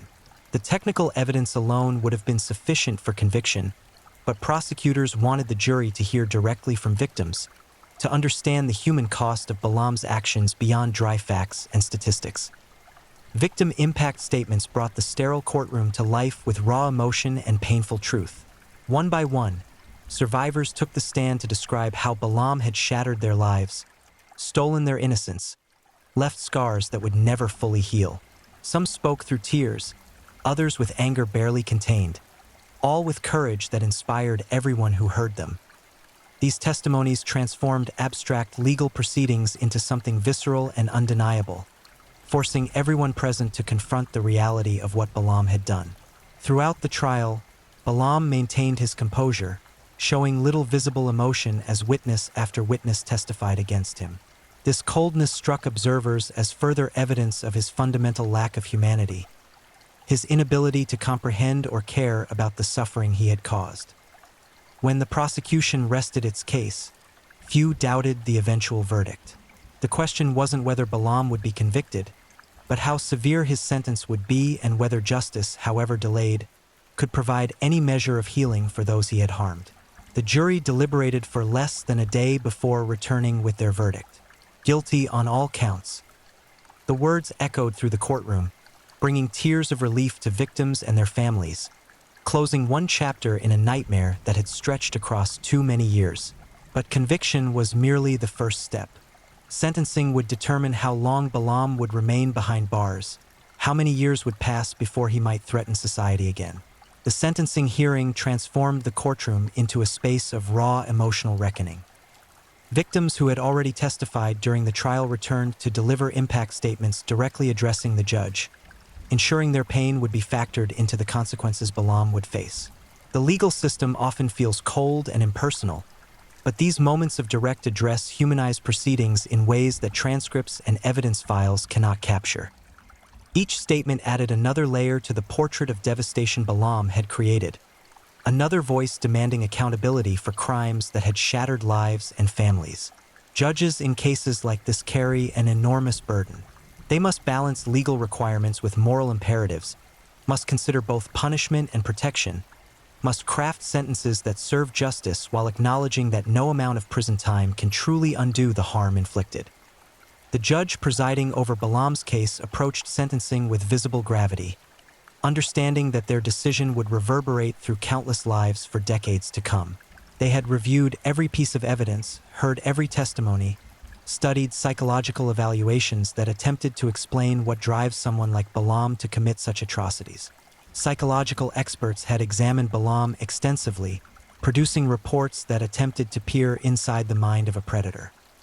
The findings painted a disturbing picture of someone fundamentally lacking in empathy, someone who viewed other human beings not as people with rights and feelings but as objects to be used and discarded. The evaluations noted Balaam's intelligence, his calculating nature, his ability to present different faces to different audiences. But they also concluded what most observers had already suspected. Balaam represented a continued danger to society, someone whose predatory instincts were deeply ingrained and unlikely to change regardless of intervention or treatment. The prosecution argued for the maximum possible sentence, emphasizing the number of victims, the duration of Balaam's criminal activity, and the calculated nature of his crimes. This wasn't someone who made a single terrible mistake in a moment of weakness. This was a serial predator who had devoted years to perfecting his methods, who had created systems and strategies to maximize his ability to harm while minimizing his risk of detection. The prosecutor's voice carried controlled fury as they detailed the scope of destruction Balaam had wrought, the lives irreparably damaged, the innocents stolen and destroyed. Defense attorneys, fulfilling their legal obligation to advocate for their client, presented mitigating factors and requested leniency. Their arguments felt hollow in the face of overwhelming evidence, but they proceeded nonetheless, suggesting that Balam deserved opportunities for rehabilitation, that excessive sentences served no purpose beyond vengeance. The defense strategy acknowledged wrongdoing while attempting to humanize Balam, to present him as someone capable of change and worthy of eventual redemption. Few in the courtroom found these arguments persuasive. When given the opportunity to address the court before sentencing, Balam offered what appeared to be an apology. His words sounded rehearsed, carefully crafted to project remorse without accepting full responsibility. He spoke of regret and shame, of hoping for forgiveness and understanding, but his delivery lacked authenticity. His eyes remained cold, and his body language suggested calculation rather than genuine contrition. Victims and their families listened with skepticism, hearing his words as another manipulation, another performance from someone who had spent his entire life pretending to be something he wasn't. The judge's sentencing statement began with acknowledgement of the suffering Balam had caused. They addressed the victims directly, praising their courage and expressing hope that the legal system's response might contribute to their healing process. Then the judge turned their attention to Balam, and their tone shifted from compassionate to stern. They detailed the factors that had influenced their decision, explaining why maximum sentencing was appropriate given the egregious nature of the crimes, the number of victims, and the calculated, premeditated quality of Balam's actions. The sentence came down like a hammer. Decades behind bars, a period so lengthy that Balam would be elderly if he ever walked free again. The courtroom erupted in quiet sobs and relieved whispers. Justice, however imperfect, had been served. Balam showed no visible reaction as the sentence was pronounced, maintaining the same blank expression that had characterized his demeanor throughout the trial. Guards moved to escort him from the courtroom, and as they led him away, victims and families felt a collective exhale, a release of tension that had built over months and years. But sentencing doesn't end the story or erase the trauma. Victims left the courtroom knowing that while Balam would spend decades in prison, they would spend lifetimes dealing with the consequences of his actions. Therapy might help, time might ease some pain, but the scars he inflicted would never completely disappear. Some victims would struggle with relationships, unable to trust others after experiencing such profound betrayal. Others would battle depression, anxiety, and PTSD symptoms that could emerge unexpectedly, triggered by random sights or sounds that connected somehow to their trauma. The community where Balam had lived and operated faced its own reckoning. Parents questioned whether they had been sufficiently vigilant, whether they had taught their children adequately about recognizing danger and speaking up about abuse. Schools and organizations implemented new safety protocols, desperate to prevent similar predators from operating undetected in their midst. But beneath these practical responses lurked a more existential anxiety, the recognition that perfect safety is impossible, that predators will always exist, that vigilance can reduce but never eliminate risk. Media coverage of the case sparked broader conversations about child protection, about the challenges of identifying predators who hide behind facades of normalcy, about the importance of believing victims who come forward with allegations of abuse. Some coverage proved helpful, raising awareness and providing information. Other coverage sensationalized the details, transforming tragedy into entertainment in ways that disrespected victims and their families. The line between public interest and voyeurism proved difficult to navigate, and many wished the case could have been handled with more privacy and less spectacle. Support organizations that work with abuse survivors saw increased demand for their services as the case raised awareness about how common these crimes are and how many victims suffer in silence. The Balam case became a catalyst for discussions that many had avoided, forcing society to confront uncomfortable truths about the prevalence of predation and the inadequacy of existing protection systems. Progress emerged from tragedy, though at a cost no one would have chosen to pay. Balam's family members, who had no knowledge of or involvement in his crimes, found themselves facing social ostracism and guilt by association. They struggled with their own trauma, trying to reconcile the person they thought they knew with the monster revealed in court. Some sought therapy to process their feelings, others isolated themselves from former social circles. They too were victims in a sense, though their suffering differed in nature from those Balam had directly harmed. The ripple effects of his crimes touched everyone connected to him, creating waves of pain that spread far beyond his immediate targets. Inside prison, Balam would face his own form of justice. Inmates tend to reserve special contempt for those convicted of crimes against children, and prison can be a dangerous place for such offenders. Protective custody might shield him from the worst violence, but he would spend his remaining years in isolation, separated from the general population, living in a cage that would grow smaller with each passing year. Whatever privileges or comforts he had enjoyed in his previous life had evaporated, replaced by the harsh reality of long-term incarceration. The verdict and sentence brought a measure of closure, but true healing would require much more than legal resolution. Victims would need ongoing support, understanding, and patience as they worked to rebuild lives fractured by trauma. Some would emerge stronger, transforming their pain into purpose by advocating for other survivors or working to improve systems that failed to protect them. Others would struggle quietly, finding their own paths forward in private ways that outsiders might never see or understand.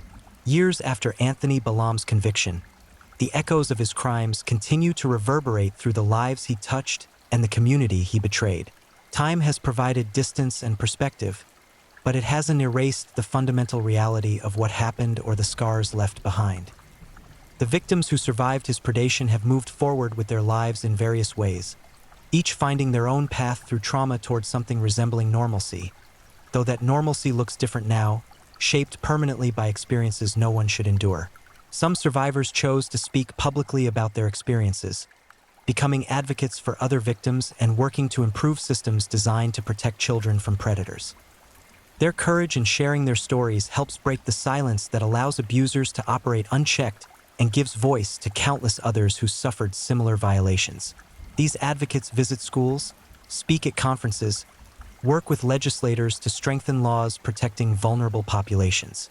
They transform their pain into purpose, finding meaning in the mission to prevent others from experiencing what they endured.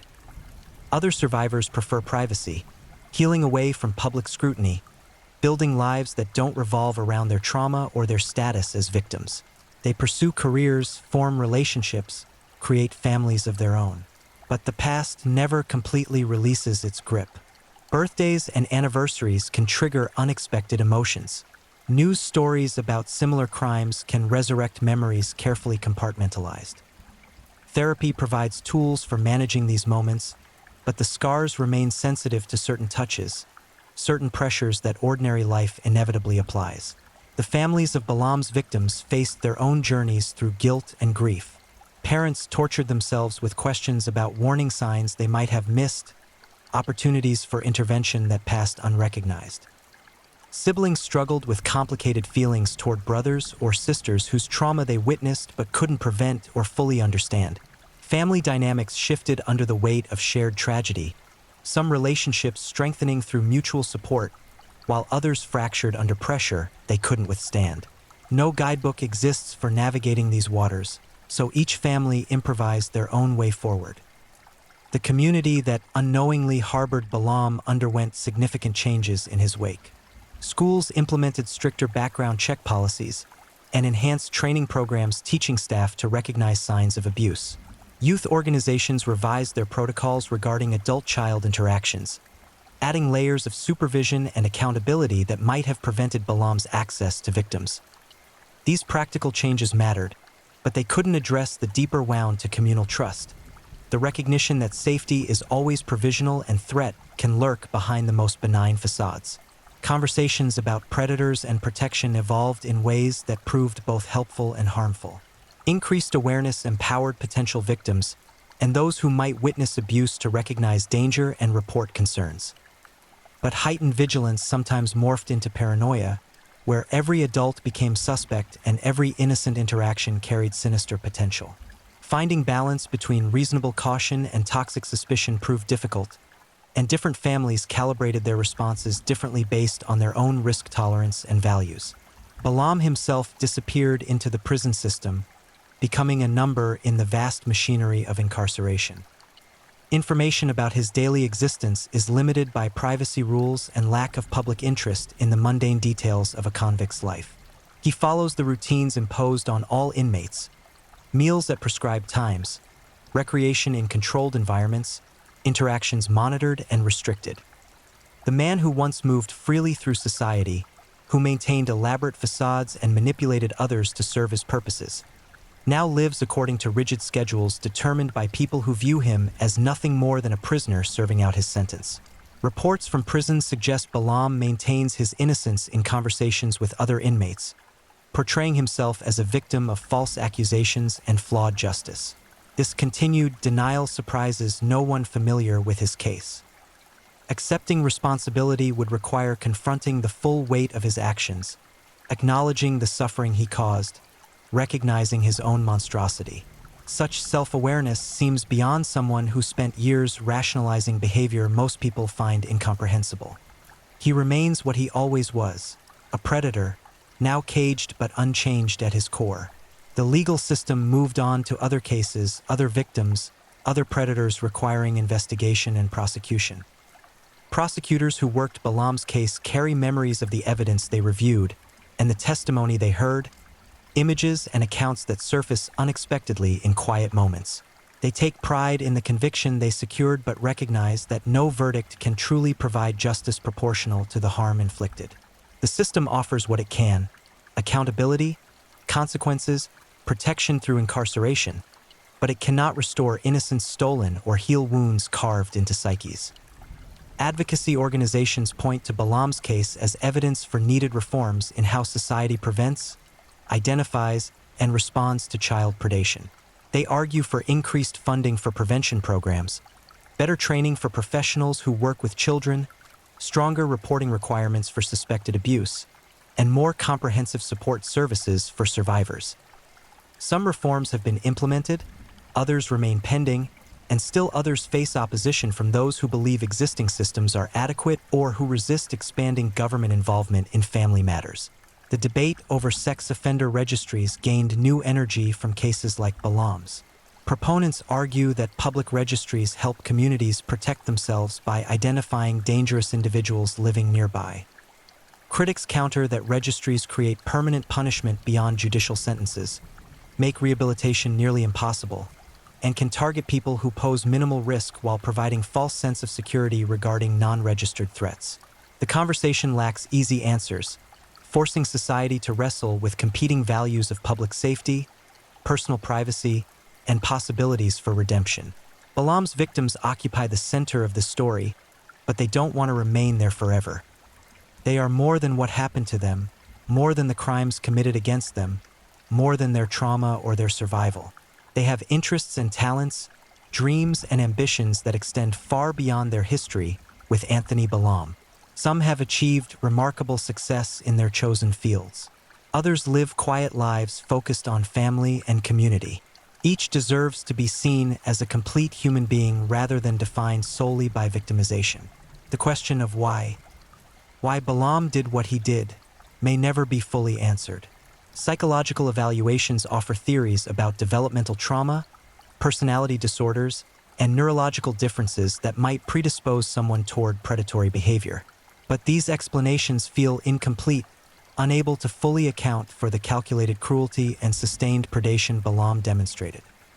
Perhaps some human choices remain irreducible mysteries, actions so divorced from normal moral reasoning that they resist satisfying explanation. Evil exists, even if we struggle to understand its origins or nature. Documentaries and true crime podcasts have examined Balaam's case, adding it to the catalog of human depravity that feeds public fascination with darkness. These productions serve multiple purposes. They educate about warning signs and protection strategies. They provide cautionary tales about the banality of evil, and they offer the vicarious thrill of horror experienced safely from distance. But they also risk exploiting tragedy for entertainment, reducing real suffering to content consumed and then forgotten as audiences move on to the next sensational story. Years from now, when Balaam potentially becomes eligible for release consideration, society will face difficult questions about justice, safety, and the possibility of redemption. Can someone who committed such profound violations ever be safely released? Does decades of incarceration transform a predator into someone no longer dangerous? Should the duration of punishment be determined by the nature of past crimes or by assessment of current threat? These questions admit no easy answers, and different people of good faith will reach different conclusions based on their values and priorities. The victims will be older then, having lived entire additional lives in the time Balam spent imprisoned. Some will argue for his continued incarceration, believing he remains dangerous and that release would constitute another betrayal. Others might feel indifferent, having moved so far beyond his shadow that his fate no longer carries emotional weight. A few might even advocate for mercy, finding peace through forgiveness or believing in possibilities for human transformation. Each response would be valid, each shaped by individual journeys through trauma and healing that outside observers can never fully appreciate. What lessons emerge from Anthony Balam's story? That predators often hide in plain sight, protected by assumptions about normalcy and respectability. That children need education about appropriate boundaries and empowerment to report violations. That adults must overcome discomfort with difficult topics to have necessary conversations. That systems require constant evaluation and improvement to better protect vulnerable populations. That justice, however imperfect, matters in acknowledging harm and imposing consequences.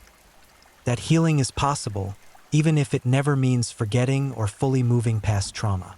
The case file bearing Anthony Balam's name sits in archives now, pulled occasionally for research or training purposes but mostly gathering dust. The testimony, evidence, and documents tell a story of human evil and resilience, of justice pursued and partially achieved, of lives shattered and slowly rebuilt. Future generations might study this case as history, learning from mistakes made and successes achieved. But for those who lived through it, victims, families, investigators, prosecutors, it remains immediate and personal, a defining chapter in their own stories that continues even as Balam's physical freedom ended. Tonight we've journeyed through darkness, examining how one man's monstrous choices rippled outward to damage countless lives. Anthony Balam sits in prison, his freedom stripped away, his crimes acknowledged and punished. But the story doesn't end with his incarceration. It continues in the daily lives of survivors working to reclaim what he tried to steal, in the communities implementing better protections, in the ongoing conversation about how society prevents predation and supports victims. Evil exists, but so does resilience. Darkness is real, but light persists. The work of justice and healing never fully ends. It simply continues, day after day, carried forward by those who refuse to let the monsters win. If you're enjoying these stories, don't forget to leave a comment. I'd love to know where you're tuning in from and what time it is in your part of the world. And if you haven't already, make sure to like this video and subscribe so you never miss the next true crime story to help you unwind. Now, let's get into our final story. Story 4. The Demon in the Doorway. Joseph Breslin, aka the Midnight Executioner. There are monsters who hunt in darkness, and then there are those who knock politely at your door, smile warmly at your children, and wait patiently for the moment when your guard drops. Joseph Breslin was the latter, and by the time his neighbors realized the gentle man next door had been concealing an abyss of calculated violence, 17 souls had already vanished into his carefully constructed nightmare. What transforms an ordinary man into an architect of systematic destruction? Joseph Breslin didn't fit any profile, didn't match any pattern, didn't raise any red flags. He was the friendly face at community gatherings, the helpful neighbor who shoveled snow from elderly residents' driveways, the quiet presence who never caused trouble. But beneath that meticulously maintained facade lurked something profoundly disturbing. A predator who had refined his methods over decades, who had learned to identify the vulnerable with surgical precision, and who had discovered that the best place to hide a monster is behind the most unremarkable mask. This is the story of how one man's hidden darkness consumed innocent lives, how a community's trust became a weapon in his hands, and how the investigation that finally exposed him would reveal horrors that veteran detectives still struggle to discuss without visible distress. Joseph Breslin emerged into this world on a frigid December morning in 1958, Born to working-class parents in a modest neighborhood where everyone knew everyone else's business, or thought they did. His childhood appeared unremarkable to outside observers, a succession of ordinary moments that offered no hint of the darkness germinating within. He attended local schools, earned mediocre grades, participated in no extracurricular activities that might have distinguished him from countless other forgettable students who passed through those hallways. Yet those who paid closer attention, and few did, might have noticed certain peculiarities. Young Joseph displayed an unsettling fascination with control, with establishing dominance over smaller, weaker beings.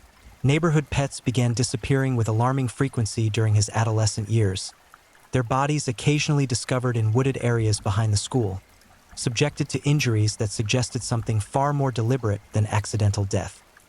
When confronted, Breslin exhibited a remarkable ability to deflect suspicion, his expression radiating such earnest confusion that accusers found themselves apologizing for even raising the question.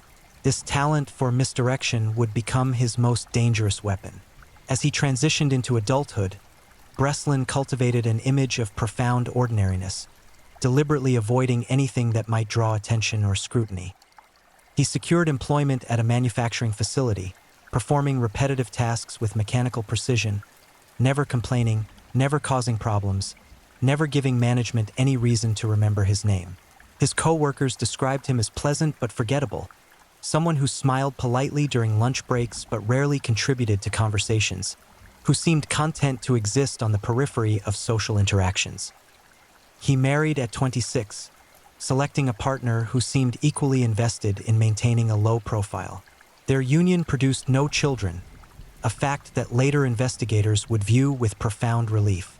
Neighbors characterized the couple as quiet, private, unremarkably conventional, the sort of people who kept their lawn meticulously trimmed, who waved politely when passing on the sidewalk, who never hosted loud parties or created disturbances. They were, by all external measures, the embodiment of suburban normalcy.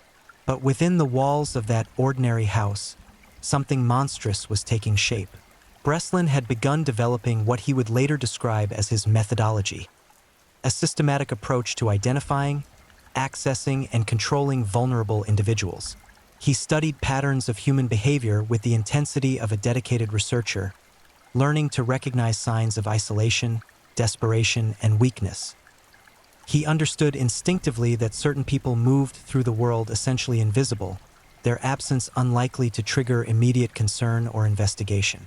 His first confirmed victim disappeared in 1989, though investigators would later speculate that earlier casualties might have gone entirely undetected.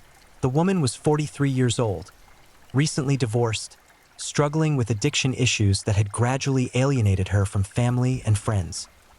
She had virtually no support network, no regular employment, no established routine that would make her absence immediately conspicuous. Breslin had encountered her at a community center, where he volunteered occasionally, another element of his carefully constructed facade of civic-minded normalcy. He approached her with offers of assistance that seemed genuinely compassionate. He had resources, he claimed, connections that might help her secure housing or employment. His manner radiated trustworthiness, that practiced sincerity that had served him so effectively throughout his life. When she accepted his invitation to discuss these opportunities further, when she entered his vehicle without hesitation or fear, she was making a decision from which there would be no return. What occurred in the hours and days that followed remains partially unknown, as Breslin proved inconsistent and occasionally deliberately misleading during subsequent interviews with investigators. However, the physical evidence recovered from his property painted a horrifying picture of prolonged torment. He had converted his basement into what could only be described as a chamber specifically designed for inflicting suffering, equipped with restraints, soundproofing materials, and various implements whose purposes were unmistakably sinister. The woman endured unimaginable agonies in that underground space, subjected to violence that seemed designed to maximize psychological and physical anguish while carefully avoiding immediate lethality. Breslin approached torture with the methodical precision he brought to all his endeavors, apparently fascinated by the limits of human endurance, by the point at which the survival instinct finally surrenders to the desire for cessation. Her death, when it finally arrived, came not through any particular escalation of violence, but through the cumulative effects of sustained trauma and deprivation. Breslin had made no provision for meeting basic survival needs, viewing sustenance as an unnecessary complication to his experiments in suffering. Her body, when eventually discovered by forensic teams years later, bore evidence of malnutrition, dehydration, and countless injuries inflicted over an extended period. The disposal of remains presented logistical challenges that Breslin addressed with characteristic calculation. His property included a substantial yard, portions of which remained perpetually under renovation or landscaping, providing plausible explanations for disturbed earth and ongoing digging projects. Neighbors occasionally commented on his dedication to yard work, never suspecting that his horticultural enthusiasm concealed far darker purposes. This established the pattern that would continue for decades. Breslin refined his victim selection process, becoming increasingly skilled at identifying individuals whose disappearance would generate minimal investigative momentum. He targeted those existing at society's margins: the addicted, the mentally unstable, the recently homeless, the completely estranged from family connections. He understood that law enforcement resources remained finite, that missing persons cases involving certain demographics received substantially less attention than others, that he was operating within systemic blind spots that offered considerable protection. His marriage eventually dissolved, his wife apparently never suspecting the horrors occurring beneath their shared residence. She would later tell investigators that she had noticed nothing unusual, no behavioral changes, no suspicious activities, a testament to Breslin's extraordinary compartmentalization abilities. He maintained his public persona with perfect consistency, never allowing the monster to surface where witnesses might observe. By the mid-1990s, Breslin had claimed at least 8 victims, though the exact count remained subject to speculation. His confidence grew proportionate to his success, his belief in his own invulnerability becoming increasingly entrenched. He began documenting his activities, maintaining detailed records that combined clinical observation with disturbing personal reflections, creating an archive that would eventually provide prosecutors with overwhelming evidence, but would also offer deeply unsettling insights into his psychological landscape. As the new millennium approached, Joseph Breslin's activities intensified in both frequency and brutality. The restraint that had characterized his earlier acts, restraint being a relative term given the horrific nature of his crimes, gradually eroded as his psychological barriers deteriorated. What had begun as calculated violence executed with methodical precision evolved into something more frenzied, more overtly sadistic, reflecting an apparent acceleration in his psychological degradation. His victim pool expanded beyond the strictly marginalized. While he continued targeting vulnerable individuals, he began accepting greater risks, selecting victims whose disappearance might generate more substantial investigative interest. This shift suggested either increasing compulsion overwhelming his previously dominant caution, or a growing sense of invulnerability born from years of successful evasion. In 2001, a 28-year-old woman vanished after being seen speaking with an unidentified man outside a grocery store. Witnesses provided descriptions that were simultaneously detailed and useless. A middle-aged white male of average height and build, unremarkable features, friendly demeanor. The description could have matched thousands of men in the area, including Joseph Breslin, but it matched him no more specifically than countless others. She had been struggling financially, recently evicted from her apartment, couch surfing among increasingly exhausted friends. Breslin had apparently observed her distress, recognizing the familiar signs of someone approaching desperation, someone who might accept assistance from a stranger offering help. His approach remained consistent: expressions of concern, offers of resources, suggestions of opportunities, delivered with that practiced sincerity that disarmed natural caution.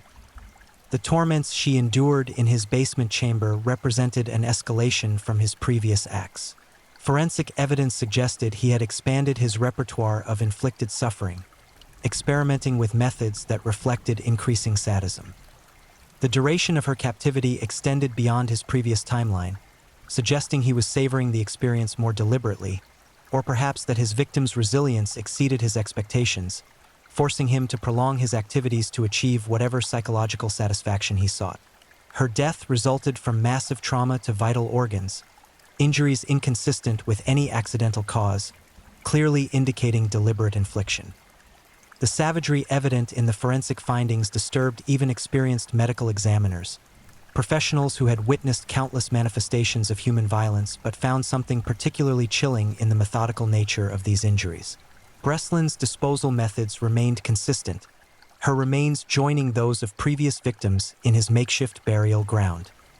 His landscaping projects continued, neighbors commenting approvingly on his dedication to property maintenance, never imagining they were complimenting him on the efficient concealment of murder victims. The years between 2001 and 2008 witnessed at least 6 additional disappearances that investigators would eventually attribute to Breslin, though the exact sequence and details of each case varied considerably. Some victims endured brief captivities measured in days. Others suffered for weeks before death finally released them. The variables appeared to depend partially on victim characteristics and partially on Breslin's mood and circumstances at the time of abduction. One particularly disturbing case involved a 19-year-old who had recently aged out of foster care, possessing essentially no support network and minimal life experience navigating the adult world. Breslin encountered her at a transit station, where she sat surrounded by her meager possessions, clearly uncertain about her next move. He approached with offers of temporary shelter, employment connections, assistance navigating social services, the full repertoire of fabricated assistance he had perfected over decades. She trusted him completely, viewing his intervention as providential, the universe finally offering help after years of institutional indifference. That trust would prove catastrophically misplaced. The suffering she endured in his captivity exceeded even Breslin's previous atrocities, his treatment of her suggesting that her youth and vulnerability triggered something particularly vicious in his psychology. Forensic analysis of her remains revealed evidence of sustained physical abuse, malnutrition, and ultimately death resulting from severe head trauma. The brutality evident in her injuries suggested Breslin's self-control had deteriorated substantially, his violence becoming less calculated and more explosive. This evolution concerned investigators profoundly. Serial offenders who transition from controlled to impulsive violence often become dramatically more dangerous, their kill frequency accelerating as psychological constraints collapse. During this period, Breslin maintained his facade of normalcy with remarkable consistency. He continued his manufacturing employment, maintained his property meticulously, participated in occasional community activities, presented himself as an unremarkable middle-aged bachelor living a quiet, solitary existence. Neighbors knew him well enough to wave in passing, but not well enough to suspect anything amiss. He had achieved the perfect equilibrium of visibility and invisibility, present enough to avoid seeming suspicious through isolation, but not so integrated that anyone paid genuine attention to his activities. His documentation obsession intensified during these years. He maintained increasingly detailed records, including photographs that captured various stages of his victims' suffering, written observations analyzing their responses to different forms of violence, almost clinical assessments of pain tolerance and psychological breakdown. These materials would eventually provide prosecutors with irrefutable evidence, but they also offered disturbing insights into his mindset. He viewed his victims not as human beings, but as subjects in ongoing experiments exploring the boundaries of suffering. By 2008, Breslin had perfected what he considered his methodology. He had identified optimal victim profiles, refined his approach techniques, established efficient disposal protocols, and created a sustainable operational rhythm that allowed him to satisfy his compulsions while minimizing detection risk. In his own distorted perception, he had become an expert in his chosen field, someone who had mastered skills that others couldn't even conceptualize. This confidence would ultimately contribute to his downfall. Success had bred complacency, complacency had bred carelessness, and carelessness would create the opening that investigators desperately needed. But before that moment arrived, several more innocent people would experience the horrors of his basement chamber, their final days defined by unimaginable suffering at the hands of a monster who had hidden in plain sight for decades. The escalation evident in his later crimes suggested someone approaching a psychological breaking point, someone for whom the violence itself no longer provided adequate satisfaction. requiring constant intensification to achieve the same effect. This pattern, familiar to criminal psychologists studying serial offenders, indicated that Breslin was entering a particularly dangerous phase, one where his need for stimulation might override even his well-developed survival instincts.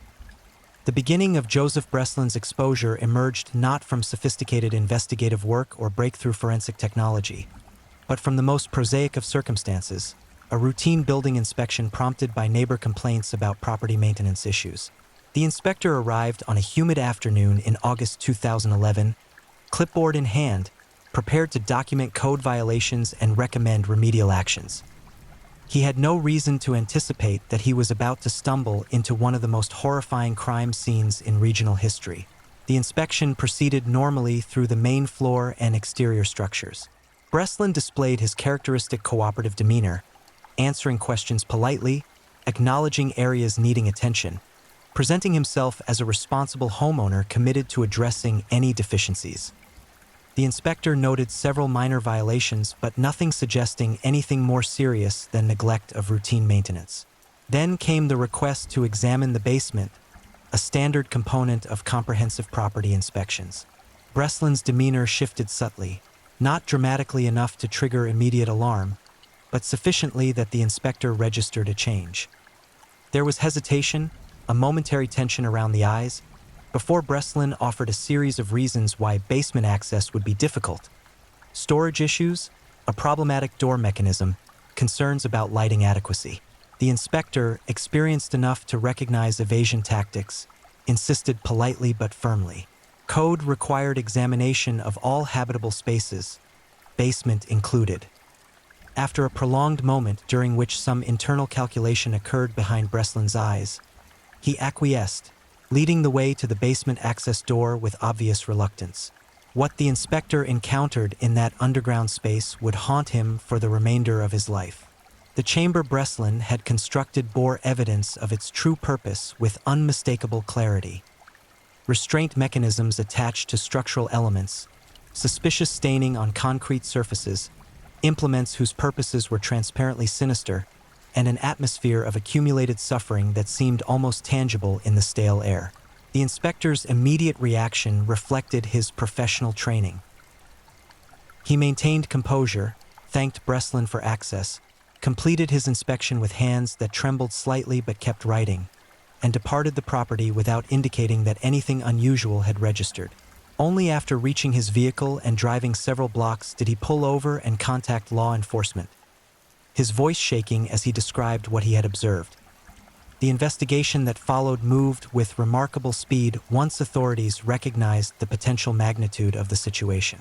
Search warrants were secured within hours, and by evening a full forensic team had descended on Breslin's property. Initial examinations confirmed the inspector's observations and suggested something far worse. This was not merely a space prepared for violence, but a location where extensive violence had actually occurred.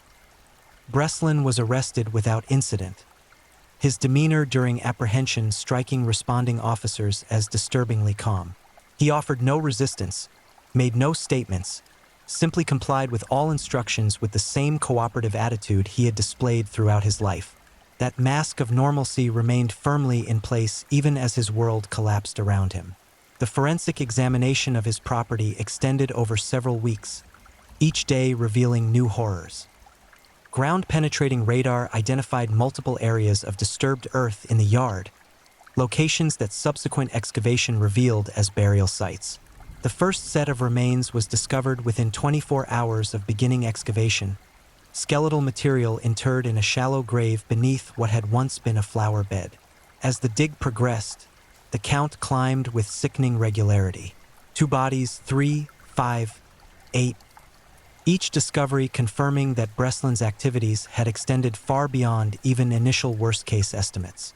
The victims varied in age, gender, and background, their only common characteristic being vulnerability that Breslin had identified and exploited.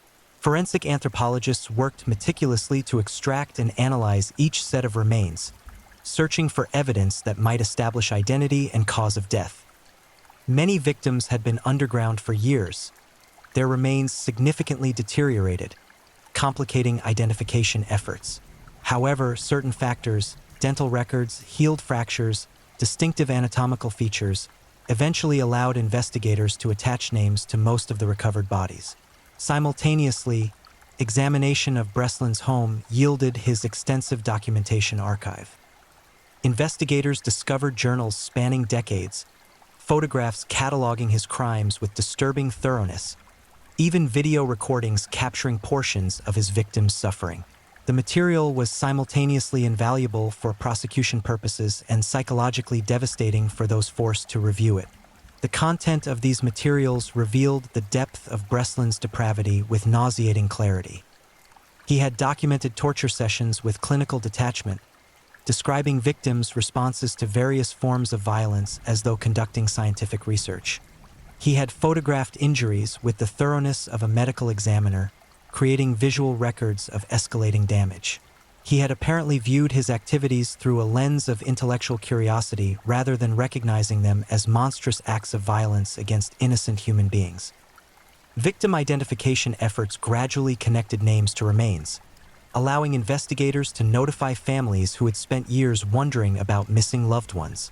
These notifications, though providing closure of a sort, reopened wounds and forced families to confront horrifying realities about their relatives' final days.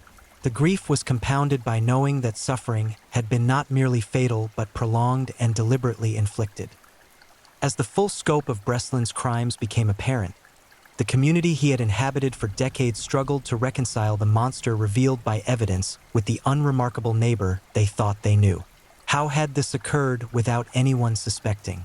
How had someone committed such extensive violence while maintaining a facade of normalcy? The questions haunted neighbors who realized they had lived mere feet from ongoing atrocities without detecting even the slightest hint of what was occurring. Media coverage intensified as details emerged, though authorities carefully controlled information released to protect investigation integrity and respect victims' families. Nevertheless, enough information leaked to establish Breslin as one of the most prolific serial killers in regional history, his victim count and the duration of his criminal career placing him among the most successful predators in terms of evasion longevity.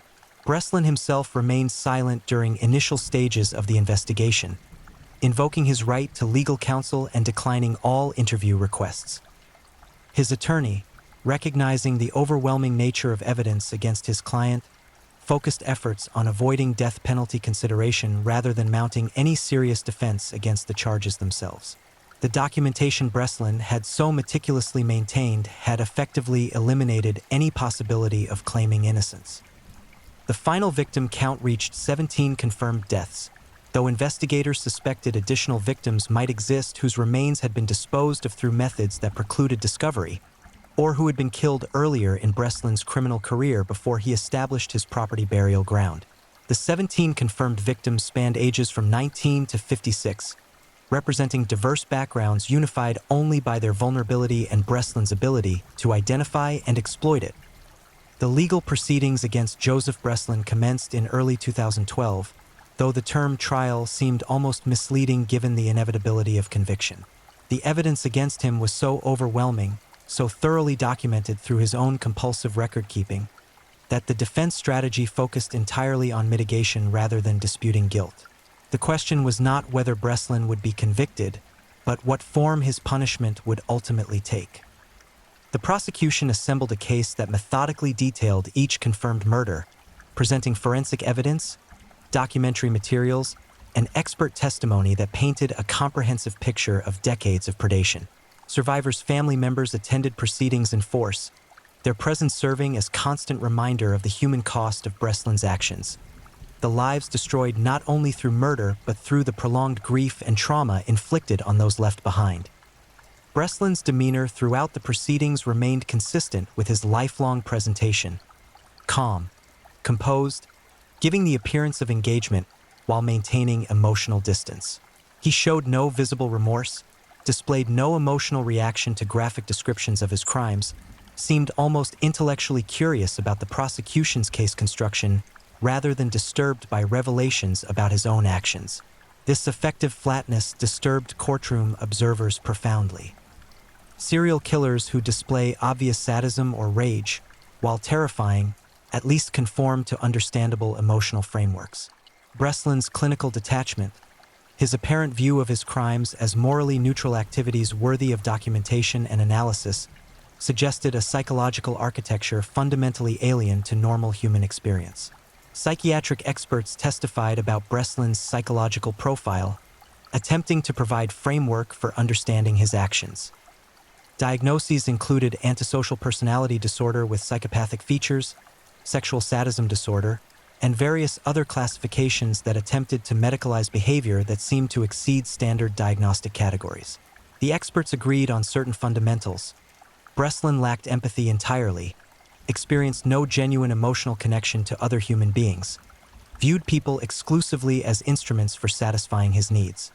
The defense strategy, recognizing the impossibility of avoiding conviction, focused on establishing mitigating factors that might influence sentencing. They presented evidence of childhood trauma, neurological abnormalities revealed through brain imaging, genetic factors potentially predisposing toward violent behavior, essentially constructing an argument that Breslin's actions, while horrific, resulted partially from factors beyond his conscious control.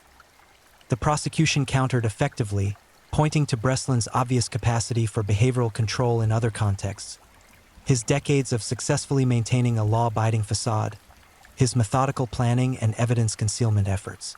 Someone capable of such sustained self-regulation in service of avoiding detection clearly possessed the cognitive capacity to choose different actions. His crimes represented choices, not compulsions beyond his control. Victim impact statements consumed multiple court sessions. Family members finally given opportunity to confront the person who had destroyed their lives. A mother described learning that her daughter's disappearance had ended not in accidental death or even quick murder, but in prolonged torture. A brother spoke about years of searching, of never abandoning hope that his sister might still be alive, only to discover she had died horribly years earlier while he was still posting missing person flyers. A widower explained how his wife's unsolved disappearance had frozen him in permanent limbo, unable to grieve properly without confirmation of death, unable to move forward while questions persisted. The cumulative effect was devastating, a litany of suffering extending far beyond Breslin's direct victims to encompass entire networks of people whose lives had been irrevocably damaged by his actions. The courtroom atmosphere grew heavy with grief and rage, emotions barely contained by the formal structures of legal proceedings. Throughout these statements, Breslin maintained his characteristic detachment, occasionally taking notes as though documenting interesting observations, displaying no recognition that these testimonies described consequences of his own actions. This apparent inability to comprehend his impact on others reinforced expert testimony about his profound lack of empathy. The jury deliberated for less than a full day before returning guilty verdicts on all 17 murder counts, along with additional charges including kidnapping, torture, and evidence tampering. The speed of deliberation reflected the strength of evidence rather than any carelessness in their considerations. The facts simply admitted no alternative interpretation. Sentencing proceedings followed, the prosecution seeking maximum penalties, while the defense argued for the possibility of eventual parole consideration. Given the victim count and the extreme nature of the crimes, prosecutors pushed for consecutive sentences that would ensure Breslin never experienced freedom again, regardless of any theoretical parole eligibility. The judge, in handing down sentence, spoke at length about the extraordinary nature of Breslin's crimes, the calculation evident in their execution, the prolonged suffering inflicted on victims, and the devastating impact on families and the broader community. The sentence ultimately imposed 17 consecutive life terms without possibility of parole, effectively guaranteed Breslin would die in prison, regardless of his natural lifespan. As officers prepared to escort Breslin from the courtroom following sentencing, reporters shouted questions, family members called out statements of rage and grief, and chaos briefly threatened to overcome courtroom decorum.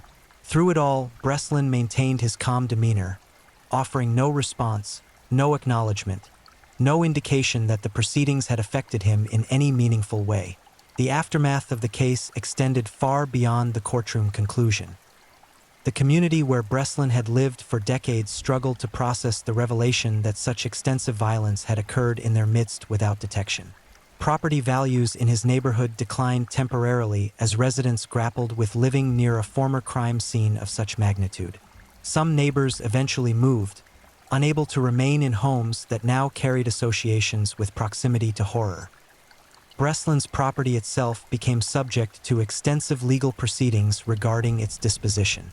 Eventually, it was demolished entirely, the lot cleared and converted to community green space, an attempt to replace the location's dark associations with something benign, though residents would never entirely forget what had occurred there.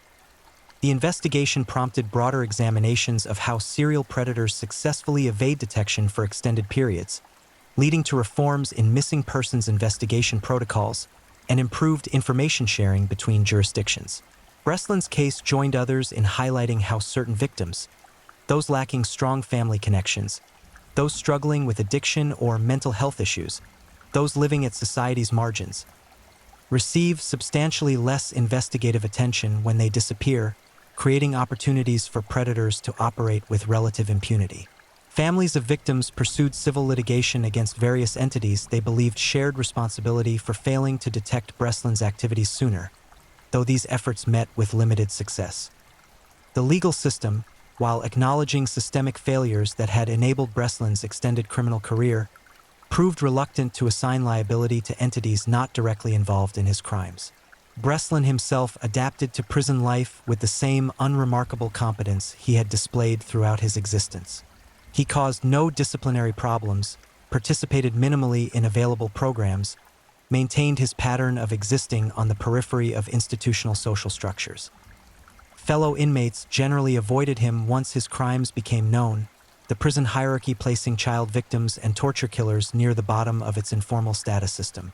He granted occasional interviews to researchers studying serial offenders, providing information in the same clinical, detached manner that characterized his crime documentation. These interviews offered insights into his psychological landscape, but provided no satisfying explanations for his actions. He seemed genuinely unable to articulate motivations beyond vague references to curiosity and satisfaction. The why behind his crimes remained fundamentally inaccessible, perhaps even to Breslin himself.